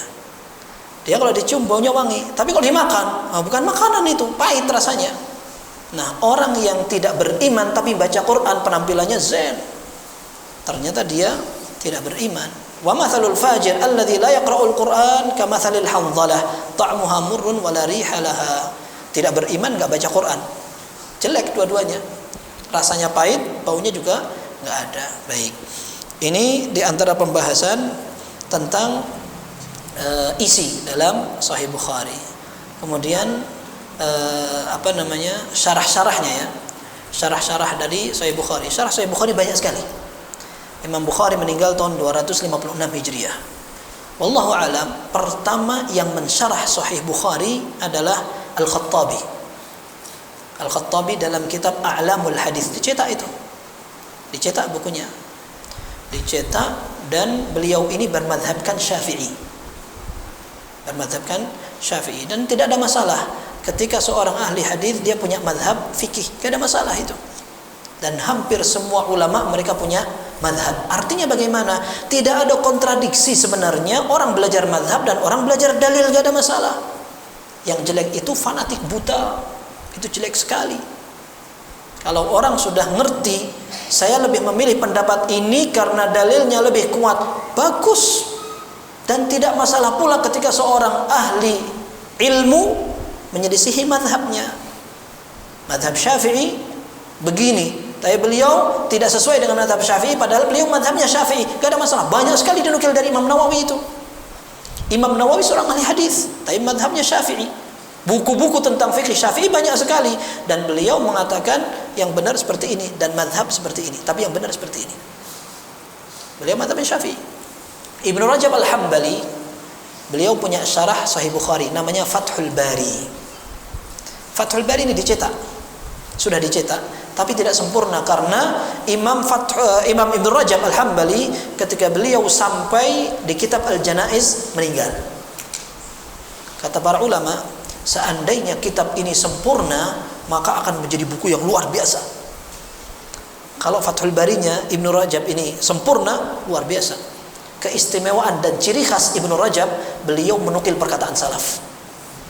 Kalau kita pelajari buku Jami'ul Ulumi wal Hikam, ini syarah Arba'in Nawawi, Syekh Abdul Muhsin Al-Abbad, kemudian banyak ulama yang muasirin mengatakan syarah untuk Arba'in Nawawi yang paling bagus, mantap sekali syarahnya Ibnu Rajab, namanya Jami'ul Ulum wal Hikam. Kelebihannya beliau menyebutkan aqwal salaf, perkataan-perkataan ulama salaf. Di syarah Sahih Bukhari begitu juga beliau, cuman gak sempurna. Baru sampai kitab jenazah meninggal beliau. Nah, Al-Hafidz Ibnu Hajar menyempurnakan dan mengulangi dari awal. Namanya juga sama, Fathul Bari, bisyarah Sahih Bukhari. Sudah dicetak, yang ada yang pernah Anda lihat itu ada sampai 18 jilid. Bahkan terakhir ada yang 28 jilid. Terakhir kemarin dicetak diteliti sebagai disertasi doktorah, ada 40 mahasiswa. Ini kalau muncul satu orang 2 jilid bisa 80 jilid itu. Siapa yang baca itu ya? Dengarkan aja nggak tertarik ya. Belinya mahal itu, tapi isinya lebih mahal. Tapi maksudnya ini diantara khidmah atau jasa para ulama dalam mensyarah hadis-hadis Sahih Bukhari. Ada juga dalam kitab yang lain namanya Al-Kawakibud Darari. Al-Kawakibud Darari dikarang oleh Al-Kirmani.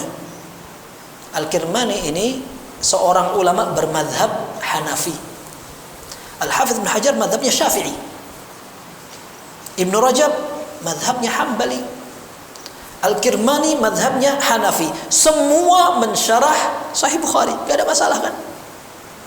Ada lagi namanya Ibnu Battal rahimahullah. Beliau meninggal tahun 488 kalau tidak salah itu. Beliau mensyarah kitab Sahih Bukhari, namanya juga Syarah Ibnu Battal, Syarah Sahih Bukhari, gitu saja namanya. Madhabnya Maliki. Kadang-kadang ketika merajihkan satu pembahasan fikih, ketika menyebutkan hadis itu ada nuansa-nuansa fikih kerasa, tapi nggak masalah. Dan ketika seorang mengatakan Masya Allah, Al-Hafidz Ibnu Hajar luar biasa hafalannya, luar biasa penjelasannya, tapi dalam masalah ini sepertinya tidak rajih, nggak ada masalah. Apalagi seperti beliau memiliki takwil ayat-ayat sifat, seperti Imam Nawawi rahimahumullah jami'an. Ketika sampai pada ayat-ayat yang berkaitan dengan sifat Allah, mereka akan takwil seperti orang-orang Asy'ariyah. Dan yang benar tidak perlu ditakwil. Kita tidak ikuti mereka, kita ikuti ulama Ahlus Sunnah dalam masalah itu. Seperti itu. Baik. Ini di antara syarah-syarah yang ada, dan masih ada beberapa syarah yang lain, tetapi ini hanya contohnya saja.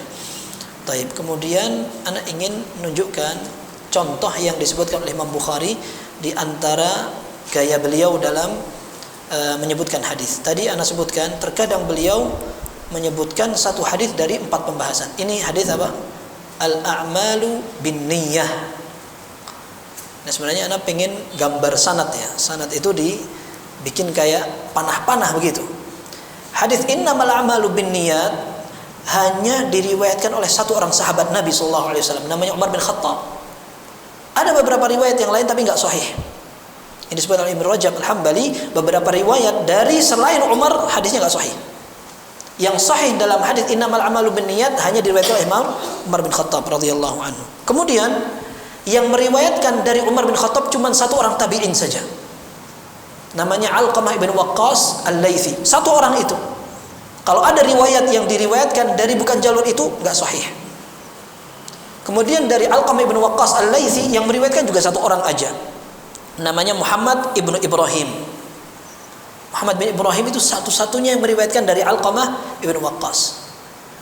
Yang meriwayatkan dari Muhammad bin Ibrahim satu orang lagi. Namanya Yahya ibnu Sa'id Al-Ansari. Enggak ada yang meriwayatkan dari Muhammad bin Ibrahim selain ini. Baru setelah dari Yahya ibnu Sa'id Al-Ansari banyak yang meriwayatkan hadis ini. Imam Bukhari rahimahullah menyebutkan hadis innamal a'malu binniyat di 7 tempat setidaknya. Tapi berbeda-beda yang meriwayatkan dari Yahya bin Sa'id Al-Ansari. Coba kita lihat di sini. Ini di pembahasan pertama ya. Kaifa kana bad'u al-wahyi? Innamal a'malu binniyat wa innamal likulli imri'in ma nawa faman kana hijratuhu, hadits ma'ruf. Umar bin Khattab yang meriwayatkan Alqamah bin Waqqas Al-Laitsi, yang meriwayatkan dari beliau Muhammad bin Ibrahim, kemudian Yahya bin Sa'id Al-Ansari. Nah, di sini sudah berbeda-beda. Ini Sufyan, ini wallahu alam Ibnu Uyainah, kemudian di bawahnya Al-Humaidi Abdullah ibn Zubair. Ini di kitab Kaifa kana bad'ul wahyi. Imam Bukhari menyebutkan di awal-awal Sahih Bukhari, bahkan hadis pertama. Hadis pertama Sahih Bukhari beliau sebutkan hadis ini. Kemudian kitab ini atau hadis ini disebutkan lagi. Nih, bab kedua ini. Nah, ini judulnya Ma jaa innal a'mala binniyati wal hisbah wa likulli imri'in ma nawa. Pembahasan bahwa setiap amal itu harus ada niatnya. Artinya bagaimana? Ada perbedaan pendapat di kalangan para ulama. Mungkin atau tidak orang mendapat pahala kalau tidak niat. Mungkin apa tidak? Ada orang dapat pahala kalau tidak niat. Kita enggak membahas apakah niat itu harus pakai lafaz, kemudian orang harus betul-betul konsentrasi apa segala macam, itu pembahasan yang lain.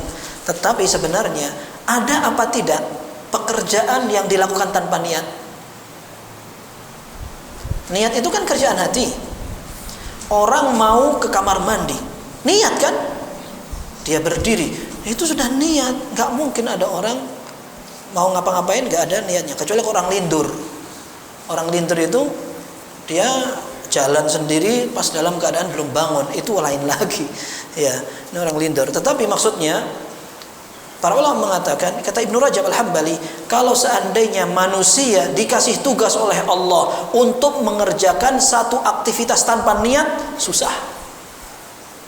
Orang katanya mau puasa, bagaimana niat dia?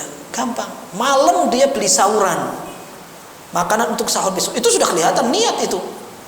Sampai dia keluar, kemudian dia pasang beker, pasang jam, alarm, itu kelihatan kalau dia niat besok mau sahur, mau puasa, kelihatan sekali sudah. Nah, tapi ada beberapa pengecualian. Contohnya bagaimana? Contohnya orang punya tanaman. Orang punya tanaman, apa namanya, singkong atau padi. Lalu di sana ada burung, ambil, dipanen sama burung-burung itu. Atau dia taruh di depan rumahnya, dipanen sama orang, misalkan. Nah, ketika dia melihat itu, para ulama mengatakan dia tidak bakal mendapatkan pahala. Dalam sebuah hadis yang sahih dalam Sahih Bukhari, "Ma min adamiyyin yaghrizu gharsan fayakuluhu adamiyyun illa kutiba lahu min ajrihi aw kama qala sallallahu alaihi wasallam." Tidaklah seorang menanam satu tanaman kemudian diambil oleh orang atau dimakan satu makhluk kayak burung kecuali akan menjadi pahala untuk dia. Tapi para ulama mengatakan, itu apa langsung otomatis jadi pahala atau harus niat? Kita nggak ngerti. Tanaman padi kita 1000 hektar, di mana? Di Jawa Timur misalkan. Lalu yang dimakan burung berapa? Nggak ngerti kita. Apakah dimakan burung atau manusia? Nggak ngerti kan? Tetapi kalau seandainya ternyata dalam satu hari dimakan oleh burung, kita nggak ngerti, maka kita nggak niat. Nanti kalau seandainya ada yang dimakan burung, maka saya ikhlaskan. Nah, itu otomatis kalau sudah dia mengikhlaskan, dia dapat pahala niat. Tapi kalau enggak bagaimana? Nah, ini yang diperselisihkan oleh para ulama. Maka sampai Imam Bukhari menyebutkan di sini, innamal a'mala binniyah. Setiap amal itu harus ada niatnya. Nah, ini disebutkan oleh Imam Bukhari rahimahullah. Kita lihat ini. Ya, hadisnya sama, mungkin lafadznya berbeda sedikit. Al-a'malu binniyah, bukan binniyat. Sebagian ada yang binniyat, sebagian binniyah. Satu orang. Ini dari Umar. Alqamah masih sama, Muhammad bin Ibrahim masih sama, Yahya bin Sa'id masih sama. Di sini Malik. Tadi siapa? Sufyan. Sekarang sudah Malik. Kalau yang tadi Humaidi, di sini Abdullah ibn Maslamah. Abdullah bin Maslamah ini muridnya Imam Malik. Ya, baik. Ternyata disebutkan di tempat ketiga di sini. Nah, ini ada pembahasan lain. Bab al-khata' wan nisyan fil ataqati wat talaq. Pembahasan tentang orang kalau lupa dalam menceraikan. Orang lupa lalu menceraikan istrinya. Ya, apakah cerainya jatuh apa enggak? Ini khilaf dari para ulama. Orang menceraikan karena dia mabuk atau dia enggak sadar, bangun gini, kamu cerai. Kalau seandainya ada begitu. Nah, ini disebutkan di sini bahwa amal itu harus pakai niat. Berarti kalau dia enggak niat enggak jatuh talaknya. Cerainya enggak jatuh gitu. Baik. Di sini riwayat Umar, kemudian Alqamah, bawahnya Muhammad bin Ibrahim, bawahnya Yahya bin Sa'id. Ini Sufyan lagi. Cuman kalau tadi Sufyan diriwayatkan oleh muridnya Al-Humaidi, di sini diriwayatkan oleh Muhammad bin Katsir. Ada aja yang beda. Begitu. Baik, disebutkan lagi dalam jalan yang berbeda. Umar, Alqamah, Muhammad bin Ibrahim, Yahya masih sama. Haddatsana Hammad ibnu Zaid. Ya, jadi intinya begitu. Hadis itu disebutkan berbeda-beda, akan tetapi rupanya ada aja pelajaran yang baru. Kemudian Imam Bukhari termasuk salah satu penulis yang tidak menyebutkan muqaddimah. Enggak pakai muqaddimah. Kalau yang lain ada muqaddimahnya, seperti Abu Dawud. Abu Dawud dalam sunannya beliau sampai menjelaskan tentang metode beliau menyusun hadis dalam sebuah tulisan namanya Risalah ila Ahli Makkah. Risalah ila Ahli Makkah, surat untuk penduduk Mekah. Aku ingin menjelaskan Sunan Abi Dawud itu isinya begini, aku menyusun hadis-hadis di situ begini. Imam Muslim punya kitab namanya Muqaddimah. Imam Bukhari enggak. Imam Bukhari langsung Bismillahirrahmanirrahim, kitab Bad'ul Wahyi. Nih, yang tercetak seperti ini. Ini harus diputar lagi ke depan, set ini nanti lolak lagi ini. Masya Allah. Loading. Sudah zuhur ya? Hah? Masya Allah. Anak ini pendiam, tapi kalau ngomong nggak bisa berhenti. Taib sebentar. Ini lihat. Bismillahirrahmanirrahim. Kitabul Iman, babu qaulin Nabi sallallahu alaihi wasallam. Nah, enggak, ini bukan yang pertama ini. Nah, ini yang pertama ini. Bismillahirrahmanirrahim. Kitabu Bad'il Wahyi. Pembahasan tentang pertama turunnya wahyu. Ini kayak begini, ya. Bismillah langsung. Ini salah satu metode Imam Bukhari rahimahullah. Kita sholat zuhurnya jam berapa? Adzan dulu. Nanti pelaksanaannya dijamak sama asar. Baik, silakan adzan dulu.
kita sempurnakan sebentar aja. Imam Bukhari rahimahullah, beliau di antara metodenya menyebutkan kumpulan hadis ini tidak hanya masalah fikih, tetapi campur dengan pembahasan masalah akhlak, masalah keimanan. Berbeda dengan buku-buku yang memang ditulis karena membahas halal haram. Biasanya kalau buku fikih atau hadis-hadis yang membahas tentang fikih, pertama yang akan dikupas adalah taharah, masalah bersuci. Setelah taharah, salat. Setelah salat, zakat. Kemudian puasa, kemudian haji. Baru setelah itu masalah sumpah, masalah jihad, masalah bai' wasyira, pembahasan itu. Kemudian masalah nikah, talak, raj'ah, dan seterusnya. Imam Bukhari enggak. Beliau sebutkan secara umum. Beliau menyebutkan juga tentang bagaimana turunnya wahyu, bagaimana masalah iman, bahwa al-haya'u minal iman, bahwa rasa malu termasuk pembagian iman. Kemudian beliau juga menyebutkan tentang hadis-hadis akhlak. Kemudian menyebutkan tentang pelajaran sirah. Inilah makanya buku beliau dikenal dengan Al-Jami'. Al-Jami' artinya mengumpulkan berbagai aspek pembahasan. Yang sama dengan itu Sahih Muslim. Yang sama pula At-Tirmidzi. At-Tirmidzi sebagaimana kita akan pelajari insyaallah, namanya Sunan At-Tirmidzi, disebut juga dengan Al-Jami' At-Tirmidzi. Disebutkan seperti itu karena hadis-hadisnya berkaitan dengan semua pembahasan yang mencakup. Kemudian di antara contohnya ini di dalam pembahasannya, ini beliau memulai dengan Bad'ul Wahyi. Bad'ul Wahyi di bawahnya ada beberapa bab. Kemudian setelah itu Kitabul Iman, Kitabul Ilm, Kitabul Wudu. Kitabul Ilm ini tentang di antara pembahasannya bab al-ilmu qabla al-qawli wal amal. Ya, pembahasan tentang seorang ketika akan berbicara atau bekerja dia harus punya dasar ilmunya. Nah, ini dibahas juga oleh Al-Bukhari rahimahullah. Kemudian baru masalah wudu, mandi, masalah haid, tayammum, dan seterusnya. Di bagian akhir beliau sebutkan tentang hadis i'tisam bil kitabi was sunnah. Ini bagus sekali pembahasan ini dan menunjukkan tentang berbagai pelajaran yang ada di tengah para sahabat mereka dulu. Masalah kepemimpinan, khilafah, apa segala macam dibahas di situ. Baik. Kemudian kitab At-Tauhid. Kemudian Imam Bukhari rahimahullah sering menyebutkan juga tentang ada istilah namanya al-mu'allaqat. Mu'allaqat itu artinya yang tidak disebutkan pakai sanad. Langsung mengatakan waqala Ibnu Abbas, waqala Abdullah, maksudnya Ibnu Mas'ud. Lah sanadnya kemana ini? Sanadnya ke sahabat. Biasanya kan haddatsana qala haddatsana qala haddatsana. Enggak, langsung waqala Ali radhiyallahu anhu. Maksudnya bagaimana? Ini namanya mu'allaq. Beliau sebutkan tanpa menggunakan sanad. Kata Al-Hafidz Ibnu Hajar, terkadang beliau menyebutkan satu perkataan tanpa sanad karena sudah disebutkan di jalur yang lain dalam Sahih Bukhari. Atau di Sahih Bukhari tidak disebutkan sanadnya, tapi disebutkan sanadnya di luar kitab Sahih Bukhari, seperti Ibnu Abi Syaibah misalnya. Kemudian di Sunan Abi Dawud sudah ada sanadnya. Tapi kenapa oleh Imam Bukhari tidak disebutkan sanadnya sekalian? Karena beliau ingin hanya menjadikan itu penguat saja atau meringkas saja, seperti itu. Nah, ini diantara bentuk karya beliau. Apakah ini mesti sahih? Tidak mesti. Kecuali kalau beliau mengatakan waqala Ibnu Abbas seperti ini, berarti sanad itu sudah dihukumi sahih oleh para ulama. Karena Imam Bukhari mengatakan dengan kata-kata qala. Tapi kalau mengatakan waqila, katanya, nah ini bisa kemungkinan athar itu lemah.